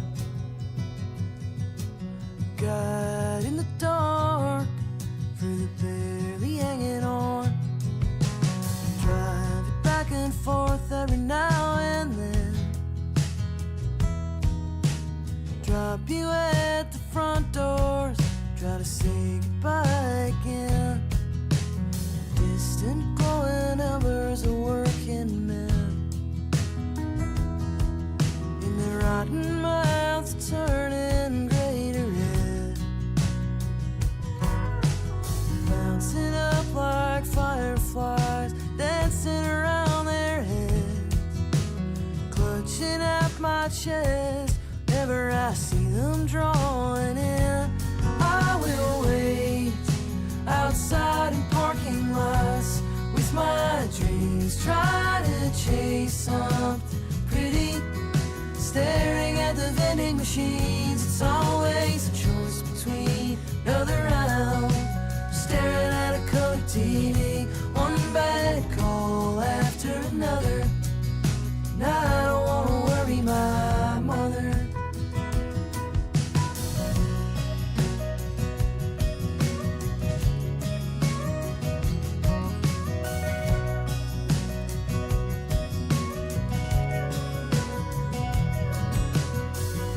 Started out slow, couple years of training, couldn't hold the hammer yet. Boys said I was entertaining. Lately I don't find I've got the feeling to improve. Now that I got nobody to take my check home to, so I wait outside in parking lots with my dreams, try to chase something pretty, staring at the vending machines. It's always a choice between another round, staring at a colored TV, one bad call after another. And I don't want to worry my mother.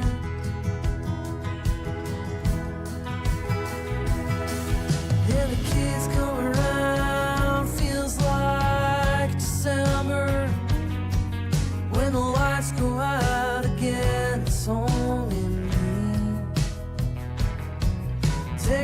off to the corner that I'll hardly remember.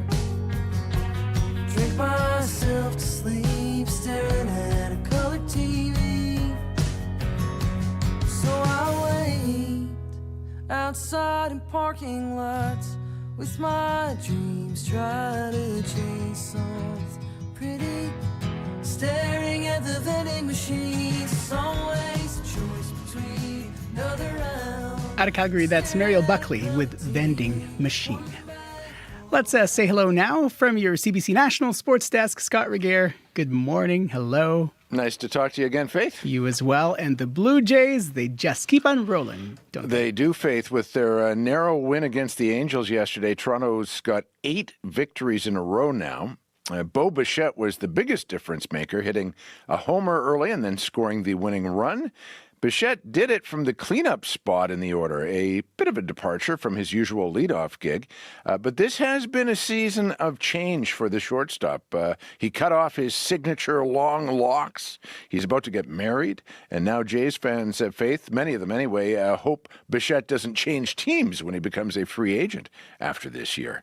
But back to the club as a whole. Manager John Schneider was asked about the recent run of good form. We're going to enjoy that. That's cool, to win, to win out a homestand, throw in Canada Day, different guy every night. That was pretty cool. It's easy to kind of have a letdown after a 4-game sweep and 3 one-run games. Did it in different ways, different people. It was awesome. And there's a good chance that awesomeness will continue tonight, Faith. Toronto begins a series in Chicago against the AL worst White Sox. The Pale Hose, as they're known, have lost 30 more games already than they've won. That's not pale. That's anemic. So that's the major leagues closer to home. On the topic of anemia, not much in the way of offense in the game between the Goldeyes and Fargo Moorhead yesterday. 3 runs in total, unfortunately, for the Goldeyes.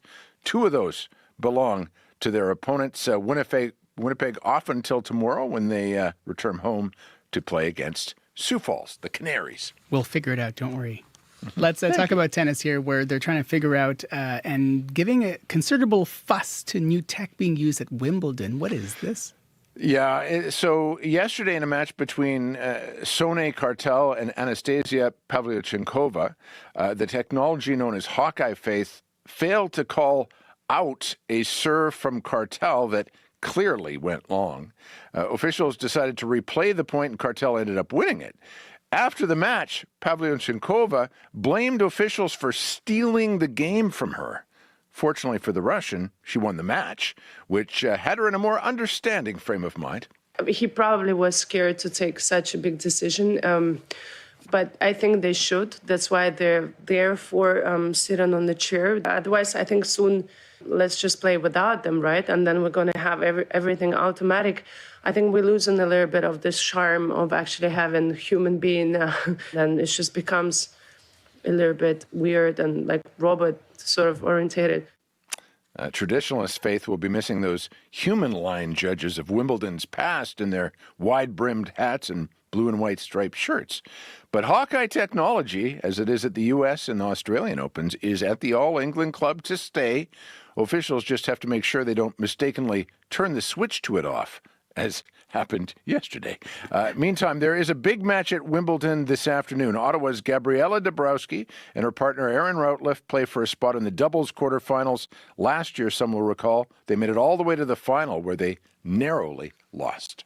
Before you go, let's stay across the pond, as they call it, with Formula One racing and a pretty unlikely podium finish at the British Grand Prix.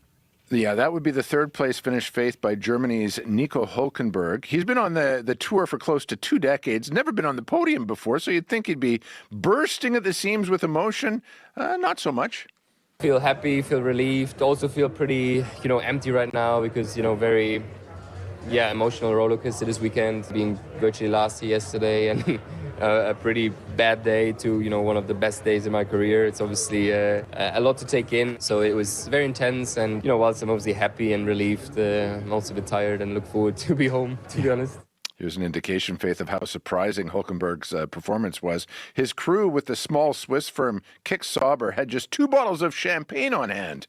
which prompted the better-heeled teams from Mercedes and Aston Martin to send over several more bottles of Moët Chandon. Prost to Nico Hulkenberg. Do like those bubbles. Thank you. I have time for them too, as it turns out. Yeah. See you later. That's Scott Regehr from your CBC National Sports Desk. I'm Faith Fundal. More to come after your CBC Winnipeg News. This is CBC News. Good morning. I'm Heather Wells in Winnipeg. At 7:30, it is 15 degrees. Enjoy that little bit of sunshine now because we're going to get cloudy this morning. 60% chance of showers this afternoon with a risk of a thunderstorm. Local smoke once again.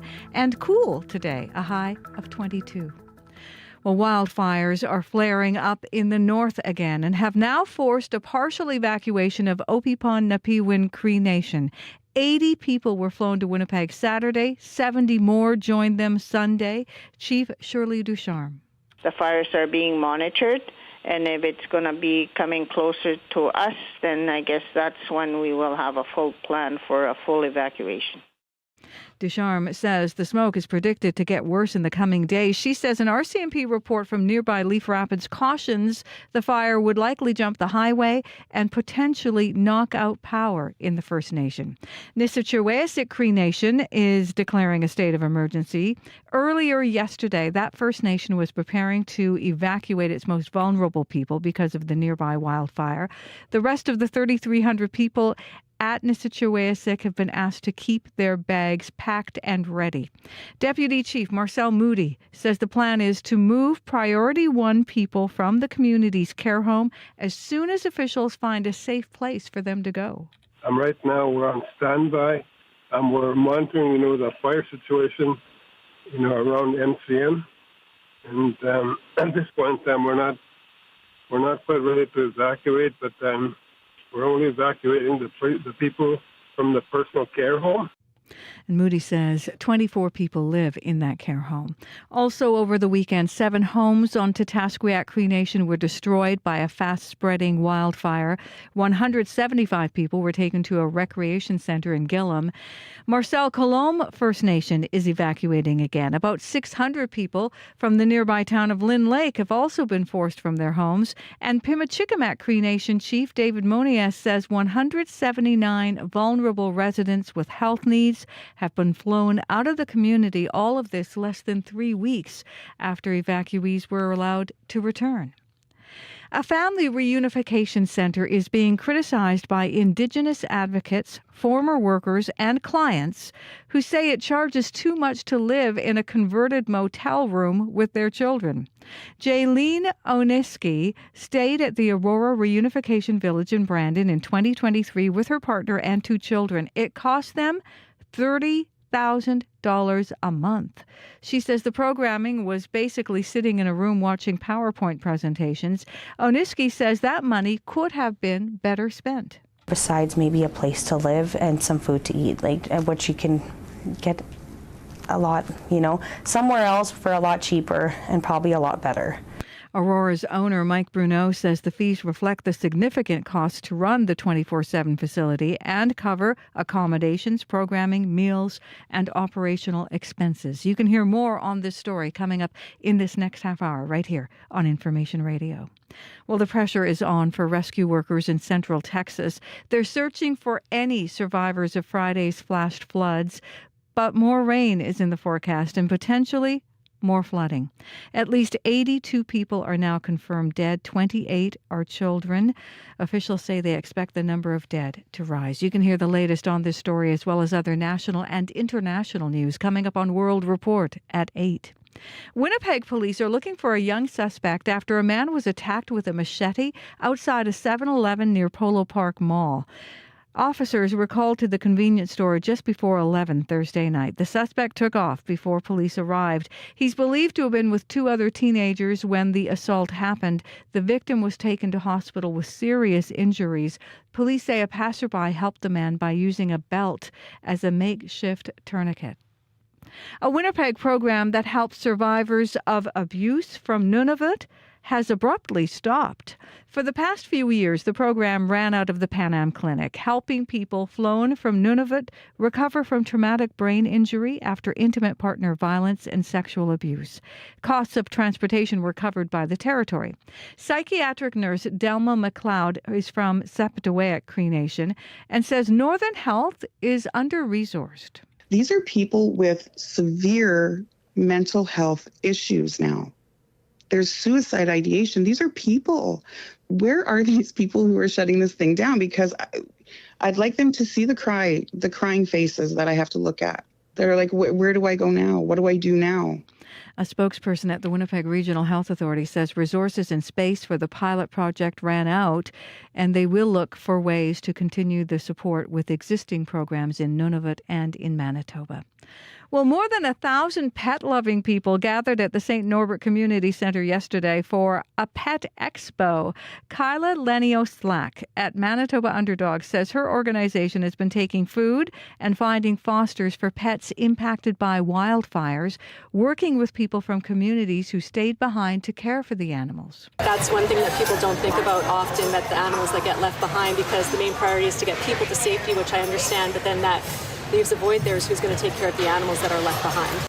Lenio-Slack says donations of pet food are welcome as wildfires continue to threaten many communities. I'll be back with more Manitoba news throughout the morning. You can find the latest as well at cbc.ca/Manitoba. All right, thanks very much. Thank you. Heather Wells from your CBC Winnipeg local news desk. I'm Faith Fundahl here on Information Radio on CBC Radio 1, 97.9 FM in Brandon, and of course on our CBC Manitoba YouTube stream. Abby Adiemi has been following the forecast, including those air quality advisories. Good morning. Good morning. You will notice smoke stretching from the south all the way up north, and of course showers also possible in a lot of areas. Hence, we have that special air quality statement in effect due to the smoke. Winnipeg, smoky, 15 degrees right now. Showers and storms later, high 25. Similar conditions we're seeing in the Pembina Valley region. 15 degrees right now, more than Winkler, Alton and Morris. Brandon, 13 degrees and cloudy. Showers and storms possible later, highs of 21. Dauphin is at 10 degrees and also smoky at this time. We're expecting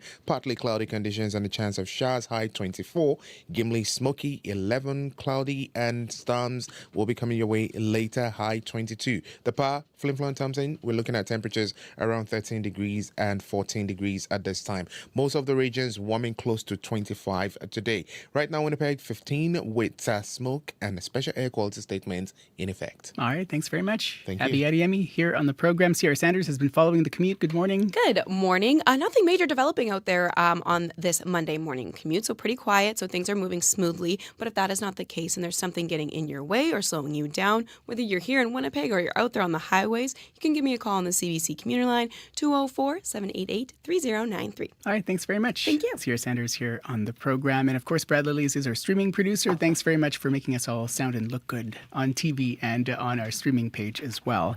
Still to come on the program, you heard about this on your CBC Winnipeg News. A family reunification center in Brandon accused of taking advantage of First Nations funding after former employees and clients say it charges too much for the services it provides. We'll hear more from the CBC's Caroline Bargout from our I-Team. Stay tuned. First, though, at 22 minutes before 8 o'clock, it's been just over a week since the city launched its new transit system. Now, some riders say that that they've been struggling with the revamped system. One of the many changes is, of course, the removal of several bus stops. The total number of stops around the city has dropped from 5,200 to just 4,000. Deanne Sylvester is a longtime transit user. Now, she's legally blind and says fewer bus stops in the downtown area will mean she can no longer rely on the regular transit system. I spoke with Deanne in studio last week, and this is our conversation. Which transit stops are you most upset about losing? The stops on Vaughan, southbound, and northbound at St. Mary's by the Winnipeg Clinic. And these are important to you because essentially it's where you go for regular appointments, right? Yes, I have a doctor in the Winnipeg Clinic building and another doctor across the street. To get there, it was really easy just to hop a bus from the village on Osborne to north, get off the bus, cross the street, and I was at the appointment. And now, because of these changes, how do you have to navigate that? Well, I could still get on in the village, But then the nearest stop to Winnipeg Clinic when I'm heading northbound is Memorial northbound at York, which is a good 2.5 blocks, crossing several intersections before you get there. And southbound, going back into the village, the nearest bus stop is over by the Winnipeg Art Gallery. And that would mean crossing St. Mary's on the north side of St. Mary's. And crossing at that intersection is where Memorial and Osborne join. Right. It actually is angled a little bit to the north. And crossing any kind of an angled intersection is also a little bit of a challenge for anybody who's visually impaired. Right. And this is part of the big issue for you, because with more walking or with more distance to get to a stop also means it's essentially scarier when you think of it, because you don't know these areas and a bunch of other reasons. Exactly. I've talked to a few doctors and several medical staff that work in different buildings in the area. And when I've explained to them what's going on, they're really upset. They're concerned, especially the staff that work in those buildings downtown. Most of the doctors in the Winnipeg Clinic are specialists of some kind or other, as well as they're in buildings nearby on St. Mary's, on Kennedy, on Graham. There are dozens and dozens of medical offices, opticians, specialists in other areas. There's also apparently some new eye doctors that are moving their practices downtown in the next 6 months. Now, I would like to know how the heck we are supposed to get there when we're supposed to walk that far. When you're walking inside, it's very different from walking outside. There's more challenges because of the terrain. An uneven sidewalk, a piece of pavement that's slightly raised or slightly lowered or not at a bit of an angle. When you're crossing an intersection, is there any cracks in the pavement? It's essentially increases your risk of potentially falling. Exactly. And for anybody who is visually impaired or has balance issues, anything like that is a potential disaster to your physical health. We've spoken to the City of Winnipeg and several other folks who have talked about how the changes will be challenging for people. I noticed that while we were waiting to talk, your phone rang, and I think I heard Transit Plus as the announcer or the announcement. Have you had to now use Transit Plus instead of what you're used to? I did for today. Well, I could have come by regular transit today because getting from my home to the CBC was relatively straightforward. Mm-hmm. However, when I looked at the temperature and humidity, I said, forget it. It's pretty hot today. Yeah. I booked a trip for yesterday that I had another appointment in another area of the city. And I booked for today, and I have 2 appointments next week that I'll be booking Transit Plus for. One of them is to the Winnipeg Clinic, and I have another appointment at the end of the month at Winnipeg Clinic. I know you've reached out to the city and to your local city councillor. I know one of the things that they've said out loud is that it will be hard, but the idea is it's supposed to make it easier for folks in the long term. Does it feel easier in this first part? No. In my mind, the city over the last couple of decades has gone a long ways to making things accessible, bringing in accessible buses. And now it's like all of a sudden they've decided, oh, you've got your accessible buses, but guess what? We're going to remove a whole bunch of stops. We're going to make you walk further. And no, we don't care that you're disabled or seniors and can't walk that far, that it's painful, or that there might be other elements in the area, vulnerabilities, safety issues. And especially in winter, because city sidewalks, let's be honest here, at best in the winter are a hit miss with decent plowing. A sidewalk can be plowed, 10 minutes later a street plow can come along and leave a ridge at an intersection, leaving you challenged to maneuver over it without falling into traffic or onto the sidewalk. Have you heard back from your councillor or the city? I sent a long email on May 25th. I sent it to 311 as well, to forward to Winnipeg Transit. I got an email saying that Winnipeg Transit would look into my concerns and by June 16th, and I've heard nothing back from them since, either of them. either Winnipeg Transit 311 or my city councillor. What do you want them to do? I want them to put the stops back on Vaughan. I want them to make accessibility a more of a priority. What I'd really like to see them do is the councillor from my area, Sherry Rowlands, as well as Janice Luce, the mayor and the heads of Winnipeg Transit, I'd like to see them do a real-time simulation of what it's like to be disabled and go out onto Memorial and York and navigate to and from the Winnipeg Clinic. Do you think it'll change their mind? It wouldn't hurt. Because I really don't think they can empathize to a degree, but I really don't think they get it. I don't think they understand how painful it is, how difficult.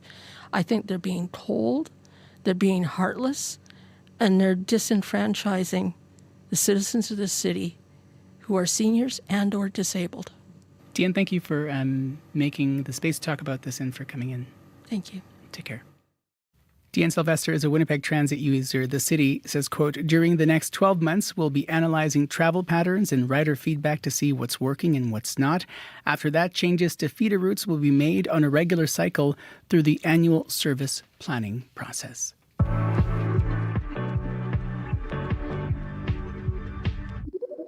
On This is Manitoba, we celebrate who we are, and we lean into the challenges here that can make this place even better. I'm Marcy Marcusa, host of This is Manitoba. On the podcast, we tackle one topic in a new episode every Friday. It's always about us, the news, and the people here. Get into some local listening.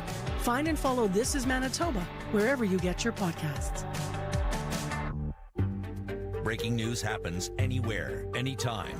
Police have warned the protesters repeatedly, get back. CBC News brings the story to you as it happens. Hundreds of wildfires are burning. Be the first to know what's going on and what that means for you and for Canadians. This situation has changed very quickly. Helping make sense of the world when it matters most. Stay in the know. CBC News. 13 minutes before 8 o'clock here on CBC Radio 1, 97.9 FM in Brandon, 89.3 FM in Winnipeg. As you've been hearing on your CBC Winnipeg News, questions like how much is too much to spend on a sober living facility has come up. A place where you would go after an addictions treatment program or to be reunited with your kids who were in care. A family reunification center is being criticized by former workers and some clients who say it charges too much to live in a converted motel room with their children. The CBC team's Caroline Bargut is in studio joining us now to talk about it. Caroline, good morning. Hi, good morning. What exactly is the Reunification Center? The official name for it is the Aurora Reunification Village. Now, it is a 62-room facility that is located in the old Redwood Inn Motel in Brandon, Manitoba. Now, it opened in June 2023, and it offers sober living to people who finished an addictions treatment program or who want to just reconnect with their kids who maybe had been taken from them and placed with Child and Family Services. Now, Jaylene Oniski thought that she hit the jackpot when she got into Aurora. In 2023, that is, until she arrived to see that her family would be staying in this old motel. She got funding for her partner, and her two kids from Jordan's Principle, which is a federal program that helps First Nations people access government services. Now, Jordan's Principle paid $9,900 for her, another $9,900 for her partner, and $5,000 for each of her two kids for a total of $30,000 a month. She says they were offered very little services for that money. I had a big problem with that. I always talked about money there because I knew how much they were getting. So they always told me it was none of my business. It goes towards paying for this motel and all these other things. And like even on the pamphlet, something as simple as it said, like, we'll make ribbon skirts. They told me we can do that, but they're not going to pay for the material and they have to find somebody. And I'm like, when I brought that up and they're like, there's a lot of paperwork to go in with these things. Like, and I'm just like, I really don't think it's that hard. Like, the program wasn't memorable at all, and it mainly consisted of PowerPoint presentations. Now, you recently got a tour of the Reunification Village. What did you see? Right. So we weren't allowed to interview anyone or who works at the facility. Instead, 3 women were brought there from Brandon or from Gimli to give us a tour. Now, they normally work at the Aurora Addictions Treatment Facility, which is located in Gimli and owned by the same owner that owns the Brandon facility. We weren't allowed to go to certain areas of the facility. For example, they didn't want us walking through the hallways or asking anyone for an interview. Instead, they had arranged for us to speak with specific people. They said this was for privacy reasons. Now, Tiffany Bouchard is one of the people that they wanted us to speak with. She's from Thunder Bay, Ontario, and she'd been at the facility for 2 weeks. She says she was on a 6-week addictions treatment program, but she wasn't really sure what that entailed. She said she stopped drinking before coming to the Brandon Reunification Village with her 2 kids, and she wanted to learn relapse prevention. She also wanted to learn to love herself again. Take a listen. Since being here, and it's only been 2 weeks, I've already broken that shell. I'm starting to love myself again. And this place allows me to be myself. And I have my kids here. That's the main important thing. I get to still see them, but I'm still focusing on myself and my recovery also. So we asked her how much it cost her to go to this 6-week program. Now, she wasn't sure. She says an agency in Ontario actually paid for her to be there. She says she knows it was a lot of money, but she doesn't know exactly how much. We asked Aurora what it cost for Tiffany's program, and they did not disclose any of that information. You mentioned earlier that a former client you spoke with was charged nearly $10,000 a month for adults and $5,000 for kids. I mean, what do families get for that? It's a good question. So families are provided a room where they stay together with their kids. They get 3 meals a day, plus they get snacks. Staff at the facility say there's also programming there. And while residents are encouraged to attend these programs, it's not mandatory. On the day that we were there, the schedule was posted on the wall. So we took a look at the schedule, and it said there was a morning motivation meeting. There was a group sharing circle. There was a wellness walk that took place at lunchtime, yoga, goal setting, and self-care sessions, as well as dinner and cleanup. Now, the Reunification Village has been open since 2023, but it doesn't have a commercial kitchen, so all of the food has to be brought in from the outside. Now, it is owned by Mike Bruno. He owns it and the Gimli facility. Now, he wouldn't tell us how much he charges people a month, whether for adults or kids. We told him we had seen documentation that shows that he charges about $10,000 for adults, $5,000 for kids. All he said is that the fees reflect the significant costs that go into providing 24/7 care, and that the fees cover accommodations, therapeutic programming, transportation, meals, and other operational expenses. What's your sense of how people are able to afford it?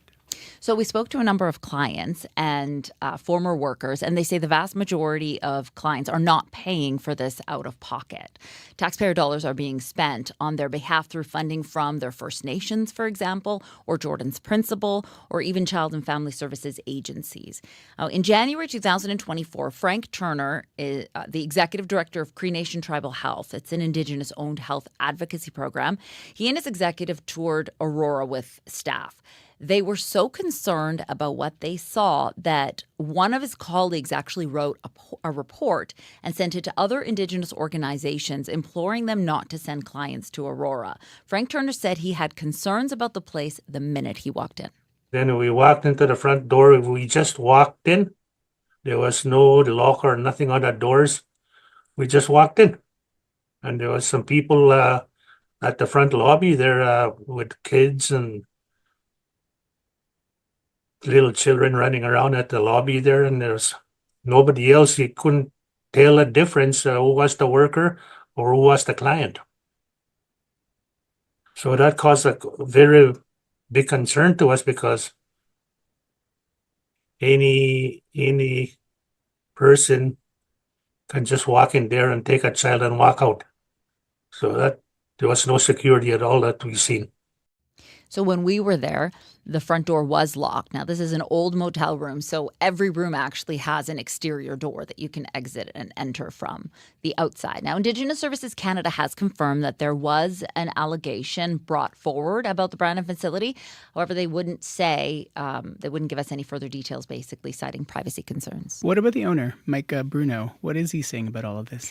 So we have tried for months to get an interview with Mike Bruno. And on a number of occasions, he said, sure, he agreed, but then he always canceled at the last minute. He did, however, respond to some questions by email. Now, we wanted to know what value his clients get for the money to stay at this reunification village. Among other things, he said they get private accommodations to reunite in a safe, secure, and stable environment. He says they get access to case management, therapeutic support, and individualized care plans, parenting skills, and trauma-informed family interventions. He says there's parenting support and guidance. He also said that Aurora provides baby formula, diapers, wipes, among other supplies, and says that they get transportation to and from appointments. And he says they get continuing care for life. Florence Halcrow questions that. She runs an advocacy group in Brandon. It's called Ask Auntie. Now, she says when she first heard about Bruno's plan for the old Redwood Motel, she was super excited. But she says as time went on, some of the clients ended up on her doorstep looking for help. They had been kicked out of Aurora and they needed either, money or a ride to get home to their community or start up money for rent. They brought hope to the community. Children are going to be able to be with their parents and, they have that hope. But at the same time, they're charging way too much for First Nations and the other organizations that are paying for these people, which is mostly federal funded. And they're taking that money and they're profiting from it. Yes, it's a for-profit organization, but I'd never heard of anybody charging that large amount. And if they are, then they should have a better space for them and they should have more supports for them. She says if you're going to charge that much money, you really need to give better services and a better facility for taxpayer dollars. Thanks for this. Thanks. That's the CBC's Caroline Bargut, reporter with CBC Manitoba's I-Team. You can read more and hear more about the story online at our CBC Winnipeg News at 6, and of course on our website, cbc.ca/Manitoba. Now, if you have a tip for the team, you can call our confidential tip line, 204-788-3744, 204-788-3744, or email iteam@cbc.ca. We're about 2 minutes before the top of the hour. Let's head to your CBC Winnipeg local news desk. Heather Wells joining us with a look at news headlines. Good morning. Good morning. Well, wildfires are flaring up in the north again and now have forced a partial evacuation of Opipon-Napiwin Cree Nation. 80 people were flown out to Winnipeg on Saturday. 70 more joined them on Sunday. And Nisitchewasik Cree Nation has declared a state of emergency. The First Nation preparing to evacuate its most vulnerable people because of nearby wildfire. The rest of the 3,300 people in that community have been asked to keep their bags packed and ready to go. I'll be back with more Manitoba news coming up at 8:30. All right, thanks very much. You're welcome. Heather Wells from your CBC Winnipeg local news desk. And you are listening to Information Radio here on CBC Radio 1 in Opipon-Napiwin Cree Nation, 94.5 FM, 89.3 FM here in Winnipeg. We'll give you a full look at your forecast in our next half hour of the program. Stay tuned for that. Hello as well to the folks watching us on our CBC Manitoba YouTube stream.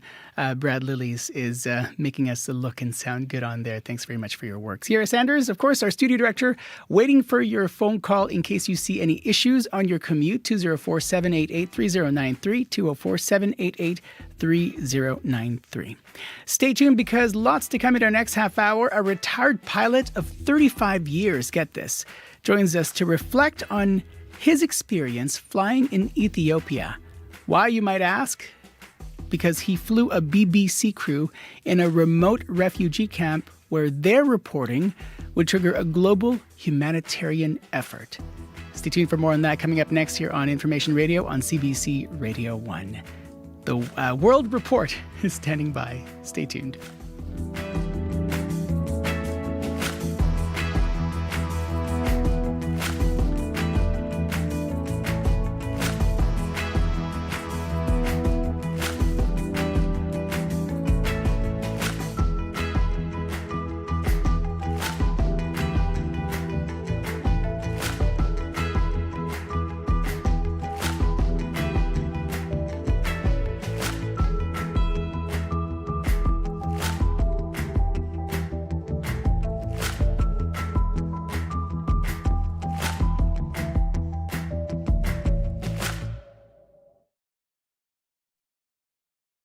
On cue. The Canadian actor Tanya Williams was recently named Officer of the Order of Canada. You might know Tanya from her role in the hit soap opera The Young and the Restless, but more than that, she's made a life out of creating opportunities for underrepresented voices in film and TV. Tanya Williams will be here to tell you her story. I needed to set my own intention, and then I needed to walk in that direction. Q with Tom Power, this morning at 10:30 in Newfoundland, and on CBC Listen, or wherever you get your podcasts.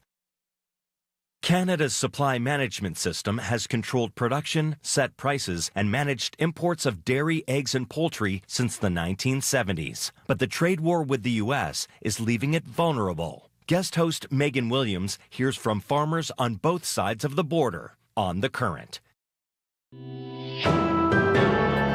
This is World Report. Good morning. I'm Marcia Young. Rescuers in central Texas are watching for the possibility of more rain and flooding today.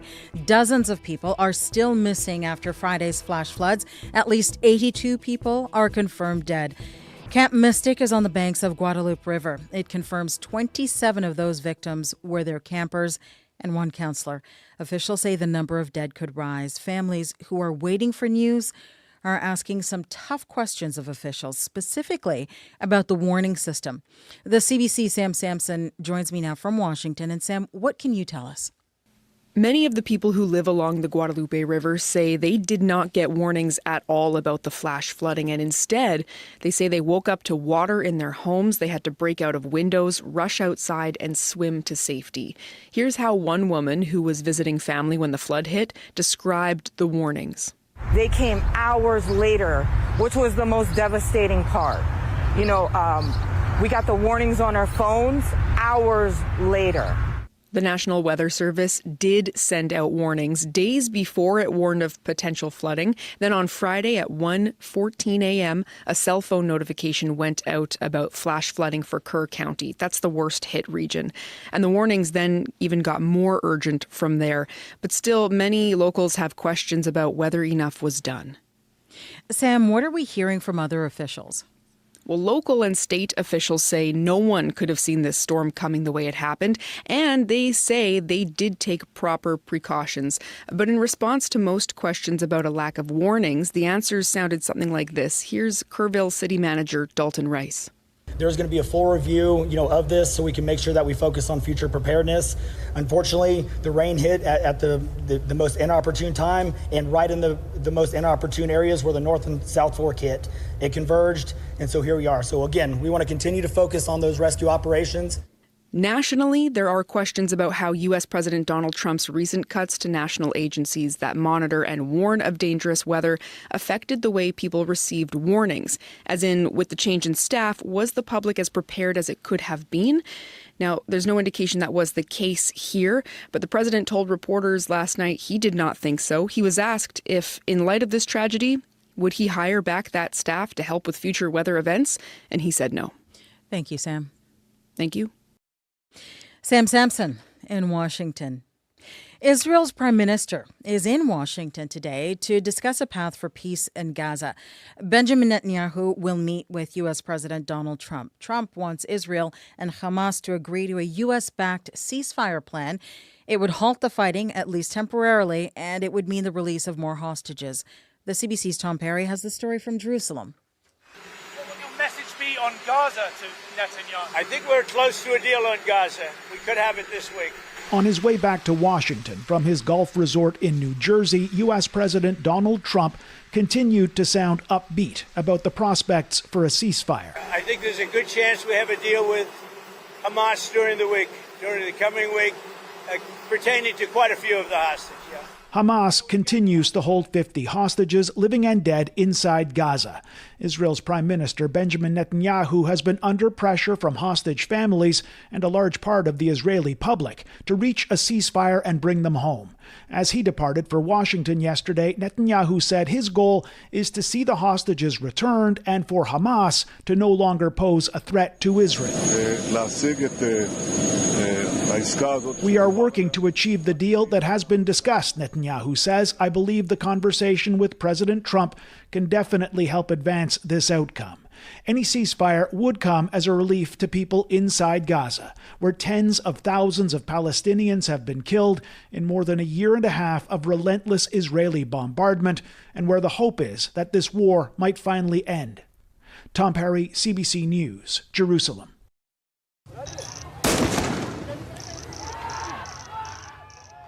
Police in Kenya fire tear gas canisters and use water cannons against anti-government protesters. Roadblocks have been set up around Nairobi for this latest wave of demonstrations. Some schools are closed and commuters trying to get into the capital are stranded. Today is the 35th anniversary of the historic Sabasaba pro-democracy protests on July 7th, 1990. Kenya has been the epicenter of several deadly demonstrations over the past year. Groups of mostly young people say they are angry over alleged government corruption and police brutality. An Australian woman has been found guilty of murdering her relatives with poisonous mushrooms. Erin Patterson insisted throughout the trial the deaths were accidental. She served her in-laws toxic mushrooms in a beef Wellington 2 years ago. As Phil Mercer reports, she could face a life sentence. There is so much happening behind us here. You can see the huge contingent of media. The 10-week trial in Morwell, a small town east of Melbourne, attracted immense media interest. Good afternoon. We're breaking into programming with a major development in Erin Patterson's triple murder trial. The prosecution argued Patterson deliberately poisoned her in-laws, Don and Gail Patterson, and Gail's sister Heather Wilkinson, with death cap mushrooms in a beef Wellington lunch. Lawyers said she lied to the police and hid evidence, although they also acknowledged the mother of two had no particular motive. Erin Patterson told the jury it was all a terrible accident and that she'd used wild toxic mushrooms in the meal by mistake.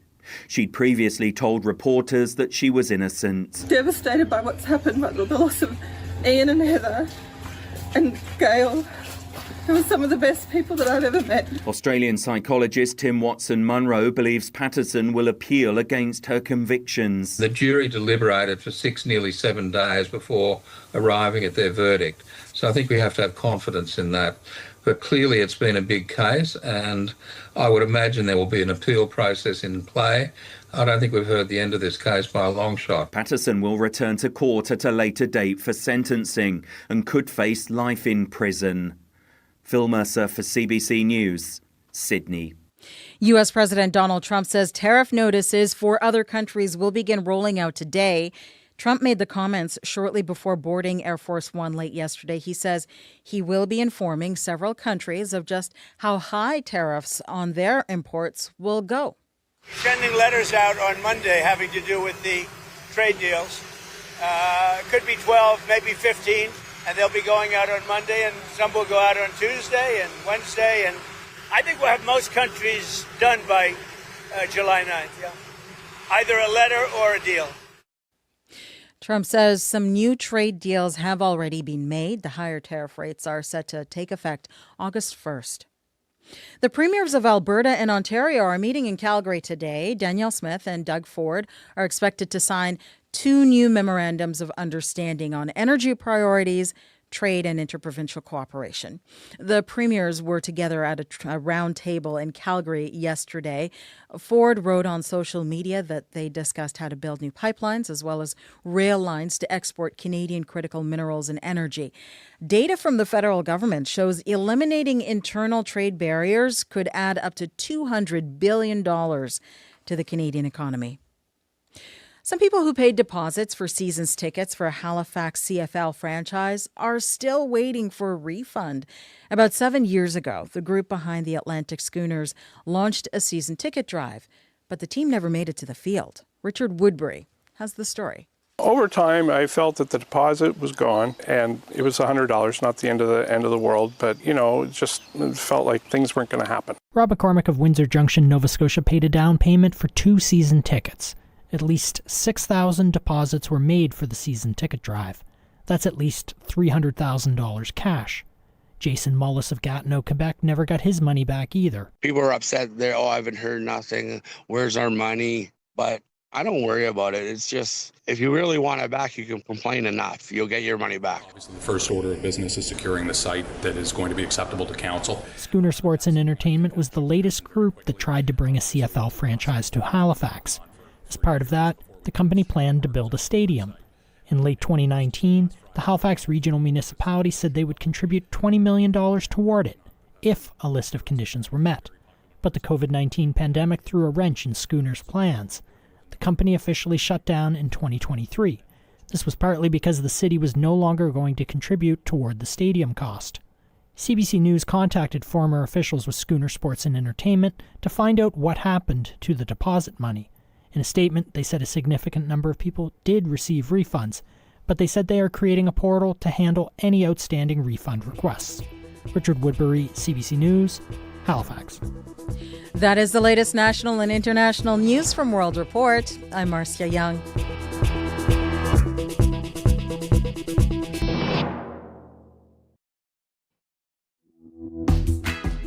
Magandang umaga, good morning Manitoba. Faith Fundal here in Studio 15 at Portage and Spence. This is Information Radio on CBC Radio 1.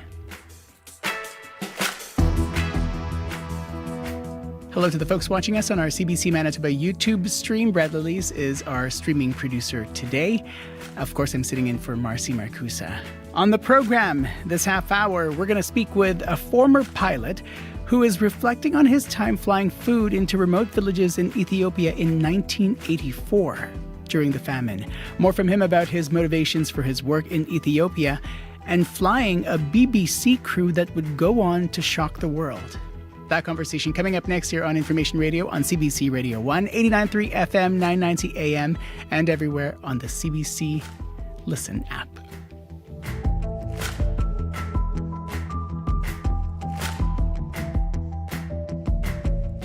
Lots of places for you to listen and watch us, which is why I had to pause there to see which one I was talking about.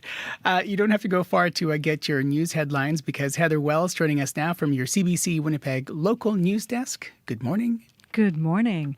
Well, fire north of Thompson threatens to force 12,000 people to flee the city. Mayor Colleen Smook says Thompson is used to hosting evacuees, not to being evacuated. She says the wind today so far is light, but worries about what could happen by the end of the week.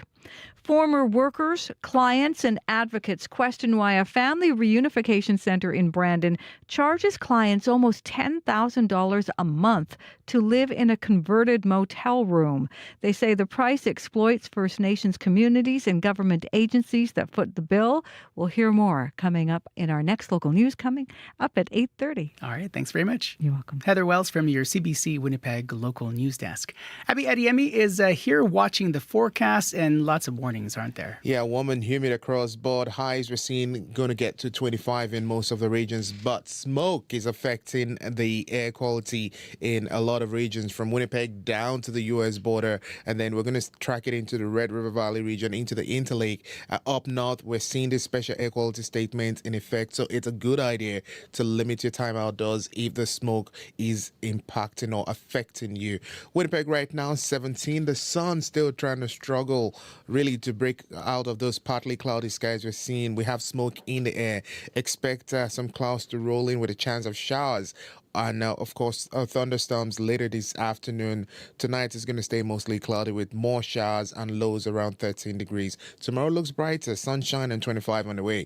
Across board, we're already seeing 11 to 15 degrees from Brandon, Duff and Gimli. And it's going to stay mostly cloudy with showers and a risk of thunderstorms this afternoon. Highs for these regions will get to 25 degrees, while up north, we're seeing 13 to 16 degrees from the Par all the way down to Churchill. Also, smoke continues to impact the region on the cloudy skies. Highs for that region will be around 25 degrees today.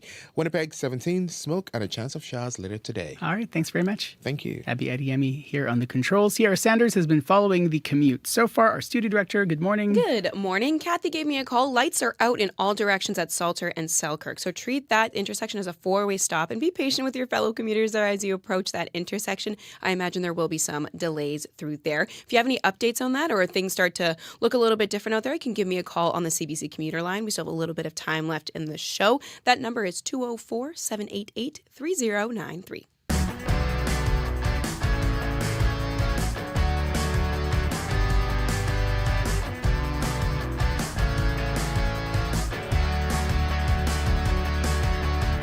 14 minutes after 8 o'clock here on CBC Radio 1, 100.9 FM in Thompson.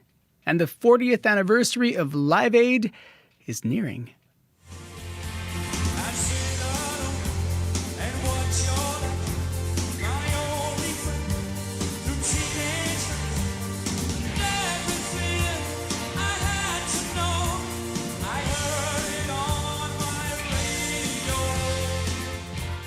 That is Queen playing Radio Gaga at Live Aid back in 1985. That global broadcast seen by 1.5 billion people and raised $125 million in famine relief in Ethiopia. Now, that famine killed hundreds of thousands of people and displaced many more between 1983 and 1985. We played that clip because our next guest helped ignite the humanitarian response. Winnipegger William Rue was a Mission Aviation Fellowship pilot in Ethiopia. Now he and his co-pilot Keith Ketchum were responsible for flying a BBC News crew into a remote feeding center in Coram, Ethiopia back in October of 1984.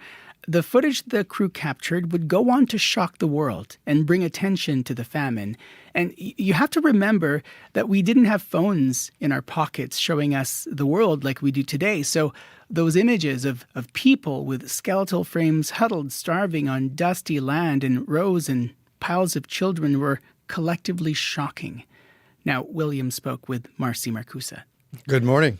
What was it like for you to see this? You know, I've just described as best I can what those images were like. What was this like for you to see? Well, the interesting thing about the trip to Coram was that it actually was a reroute. We had originally been planned to go to a place called Lalibela, but the night prior to our departure, it had been overrun by the rebels, and the feeding center there that was run by World Vision and German emergency doctors was now under the control of the rebels. Obviously, we couldn't go to Lalibela, and we rerouted to Coram.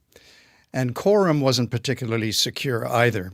So we dropped the BBC off there, and our security agent officer, who we carried with us at all times, who was provided to us by the Ethiopian government, he was adamant that we couldn't stay. So we dropped the BBC off and then flew to a safe town 30 minutes later, or 30 minutes away. But we did not go up into the highlands with the BBC.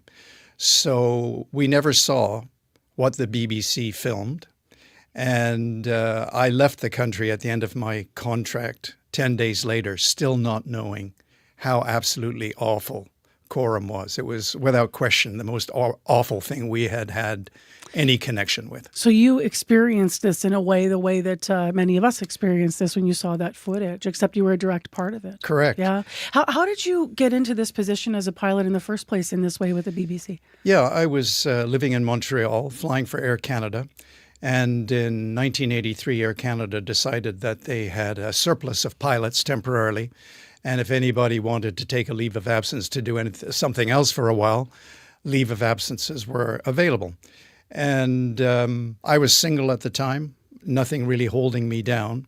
And at the same time as Air Canada was offering leaves of absence, I read an MAF Help Wanted ad. They were looking for pilots and co-pilot mechanics to go to Ethiopia to fly the World Vision Twin Otter on a variety of different drought and famine projects. How long did you do that? In Ethiopia, my contract was for a year, and it ran from November of 83 to November the 1st, 84. In other words, 7 days after the BBC captured that yeah. Footage.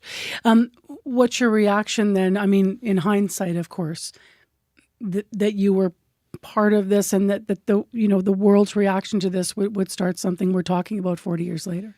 Yeah, the reaction happened slowly.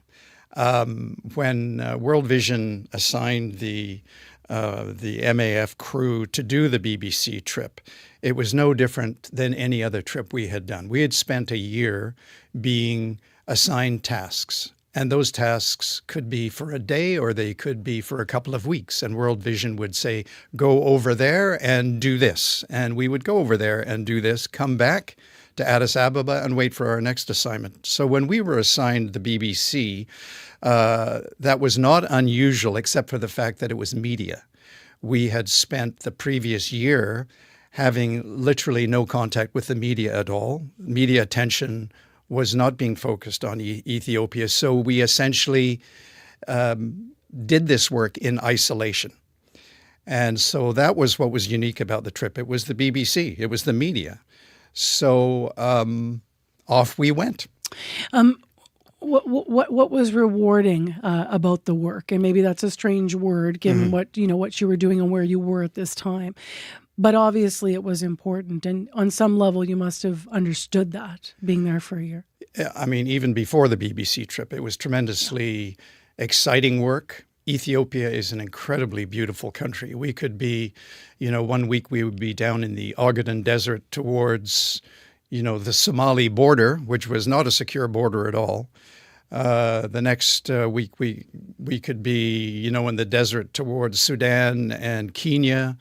We could be in the highlands, beautiful highlands, operating out of there for a while. And you could almost split the country in half. We did a lot of work down south, which was essentially drought relief. So in other words, people who were suffering from the effects of drought, but not yet in a crisis. As they were in Coram and when we saw those images. And Coram is north, so that was full-blown, awful famine. Why do you think the footage of Coram had the impact that it did?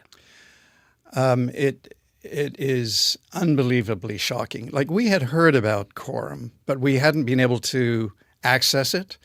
And World Vision and BBC had to work hard to get permission to go up there. I mean, I find it moving 40 years later watching it. As do I. Yeah. And Michael Burke's, his voice is so powerful, and the film footage by Mohammed Amin is so shocking that it has the ability to shock 40 years later. What messages do you hope people might think about today in 2025 when the world is in the state that it is in right now and we're watching? Yeah. I mean, now we see things coming at us all the time and understand the depths of poverty, famine, all kinds of things that are happening right now due to conflict and other, climate. What do you hope people think about? Well, I think you could look at Ethiopia two ways: the effect of the famine and also the effect of the horrible dictatorship, Marxist dictatorship that the people were living under at the time. Both looked so deeply entrenched, the chances of turning this thing around looked remote. So whoever was working on famine projects, you just kept on putting one foot in front of the other, but the problem was so enormous. And the Médecins Sans Frontières doctor who was interviewed by Michael Burke really articulated that well, the challenges that they were facing trying to turn this thing around. And it almost looked insurmountable. And the same thing with the dictatorship. It looked insurmountable. And yet, as the result of the BBC documentary, all of a sudden, Bob Geldof gets involved, and he, with his fundraising genius, was able to generate massive amounts of fundraising dollars. And governments got involved with their military airplanes, and all of a sudden the famine didn't seem insurmountable. It looked like it was a problem that could be maybe not perfectly resolved, but certainly incredibly improved. So I think things can seem hopeless, but not necessarily so. And the same goes for the government. I thought they were in there forever. 7 years later, they were overthrown. I would not have believed that was possible. So I think that's the message out of this particular famine, is that things can seem hopeless, but surprisingly, they can sometimes turn around. What does this say about how aviation can play an important part and role in relief effort? Well, I think in Ethiopia, it did not have a good road infrastructure. And where there were roads, sometimes they were unusable because of the fighting. So you use airplanes to sort of bypass areas where there are no roads or where roads are dangerous. And Mission Aviation Fellowship was called in by World Vision to operate the airplane because that's their skill set. They can get into inaccessible areas. And I think we could do a certain amount with our airplane, but it was, it's an airplane that in a passenger configuration only carries 18 or 19 people. So there's only so much food you can carry to support a famine. But as soon as the BBC documentary was out there, all of a sudden governments got involved with their air forces, and large military-sized transports got involved. And that had a couple of different, effects on the delivery of food. They were much larger, so they could move larger amounts of food. The other thing they did is these feeding centers were the result of people walking out of their highland isolated communities. And obviously, if they were hungry enough to start walking, they would be further depleted by the time they got into the feeding camps. So the feeding camps were not particularly healthy areas either. So they're depleted by the walk. They're getting worse when they get to the feeding camps because they're a breeding ground for disease. If someone's tuning into the radio right now, they may think we're talking about current events, in particular some of the feeding stations that have been recently set up in Palestine and such. It's just, we're talking about 40 years ago in Ethiopia. What a lot for the world to learn and relearn. Thank you very much for being here and for walking through your memories with us. I appreciate you. My pleasure. That's William Rue, a former Mission Aviation Fellowship pilot responsible for flying in a BBC crew into remote Ethiopia to document the famine in October of 1984. He was speaking with Information Radio's Marcy Marcusa. So how could we not play you a song from that concert? So take a listen. This is Queen with their performance of We Will Rock You at Live Aid in July of 1985.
That's Queen with their performance of We Will Rock You at Live Aid in July of 1985.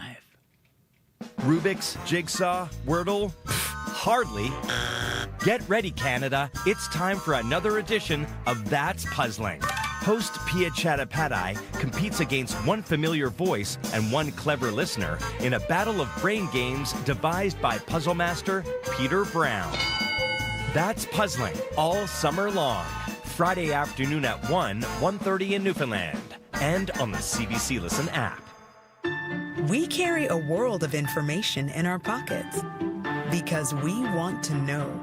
Breaking news that shapes our world, staying on top of stories around the globe, and connected close to home. It's news you can trust, delivered when you want and where you want on Canada's News app. Now with CBC Radio 1, local and live. Download the CBC News app for free. 28 and a half minutes after 8 o'clock here on CBC Radio 1, 89.3 FM, 990 AM in Winnipeg, and of course 100.9 FM in Thompson.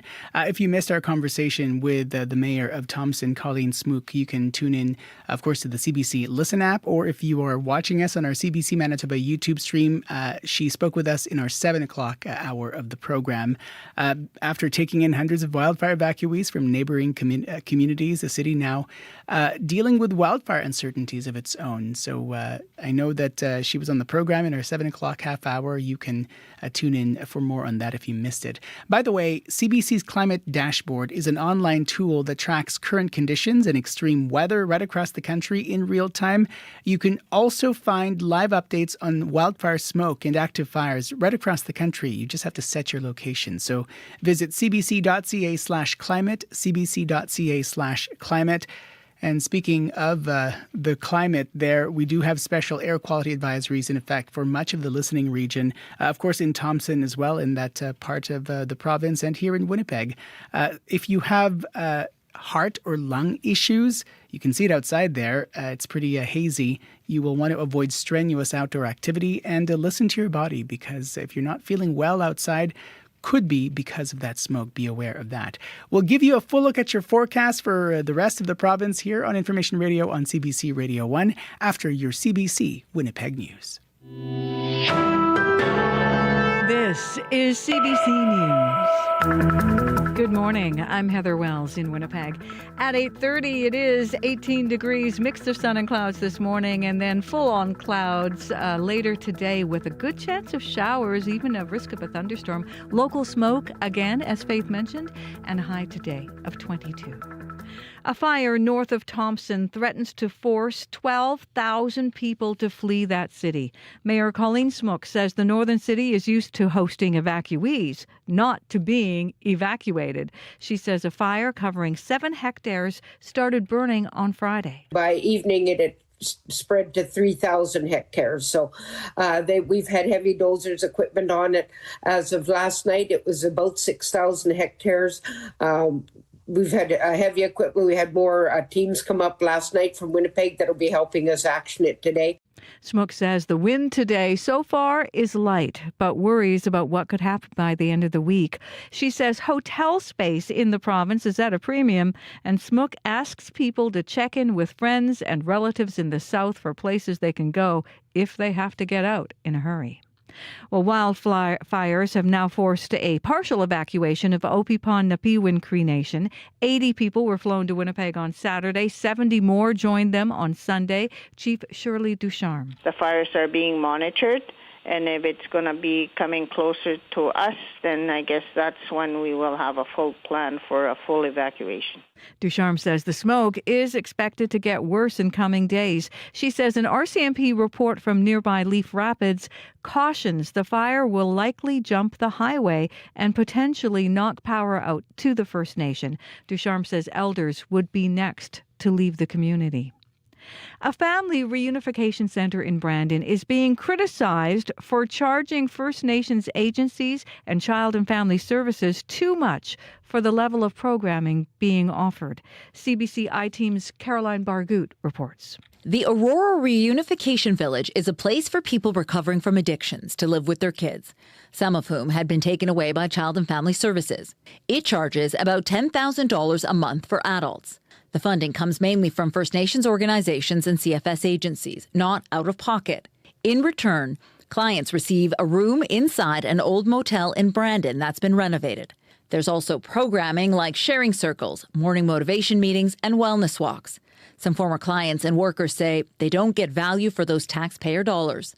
One organization said in a report it would not recommend sending their people to the facility, quote, as it is hazardous physically, mentally, and it is not a conducive environment for the well-being of their clients who are attempting to recover from addiction.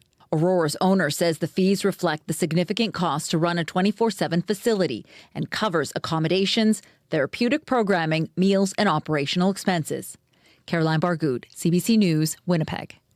Winnipeg police are looking for a young suspect after a man was attacked with a machete outside a 7-Eleven near Polo Park Shopping Centre. Officers were called to the convenience store just before 11 Thursday night. The suspect took off before police arrived. He's believed to have been with 2 other teenagers when the assault happened. The victim was taken to hospital with serious injuries. Police say a passerby helped the man by using a belt as a makeshift tourniquet. A Winnipeg program that helps survivors of abuse from Nunavut has abruptly stopped. For the past few years, the program ran out of the Pan Am Clinic, helping people flown from Nunavut recover from traumatic brain injury after intimate partner violence and sexual abuse. Costs of transportation were covered by the territory. Psychiatric nurse Delma McLeod is from Sapatawayak Cree Nation and says Northern Health is under-resourced. These are people with severe mental health issues now. There's suicide ideation. These are people. Where are these people who are shutting this thing down? Because I'd like them to see the crying faces that I have to look at. They're like, where do I go now? What do I do now? A spokesperson at Winnipeg Regional Health Authority says resources and space for the pilot project ran out, and they will look at ways to continue the support with existing programs in Nunavut and Manitoba. More than 1,000 dog lovers came together yesterday for the Manitoba Pet Expo. Dog rescue advocacy groups and pet vendors were set up at St. Norbert Community Centre. Jess Clem helped organize the event. People love their pets. Pets are part of their family. It's a way to celebrate them and just grab all the things that they love about their pets and get toys and treats and clothing for themselves.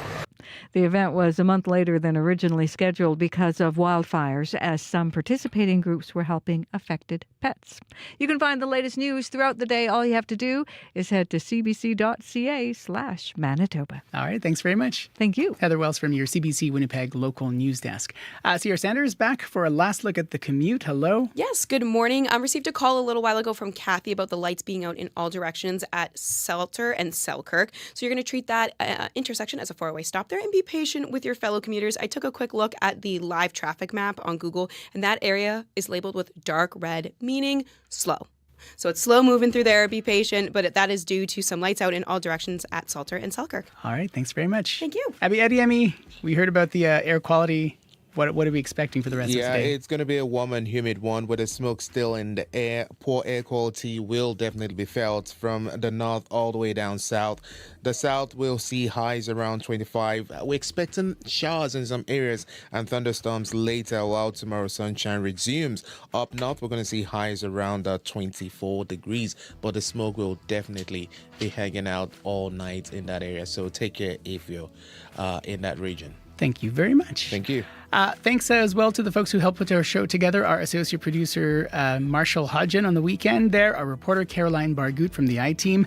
On the news desk, Heather Wells, Alana Cole, Megan Ketchison, Darren Bernhard, and of course our live team here, Abby Ediemi, Brad Lillies, and Sierra Sanders. Mag-ingat po kayo and take good care. Thanks very much for welcoming us during your morning commute or your morning routine, whatever it is. Stay tuned here on the program. The Current is next, but of course we have local programming as well on Radio Noon and Up to Speed. See ya.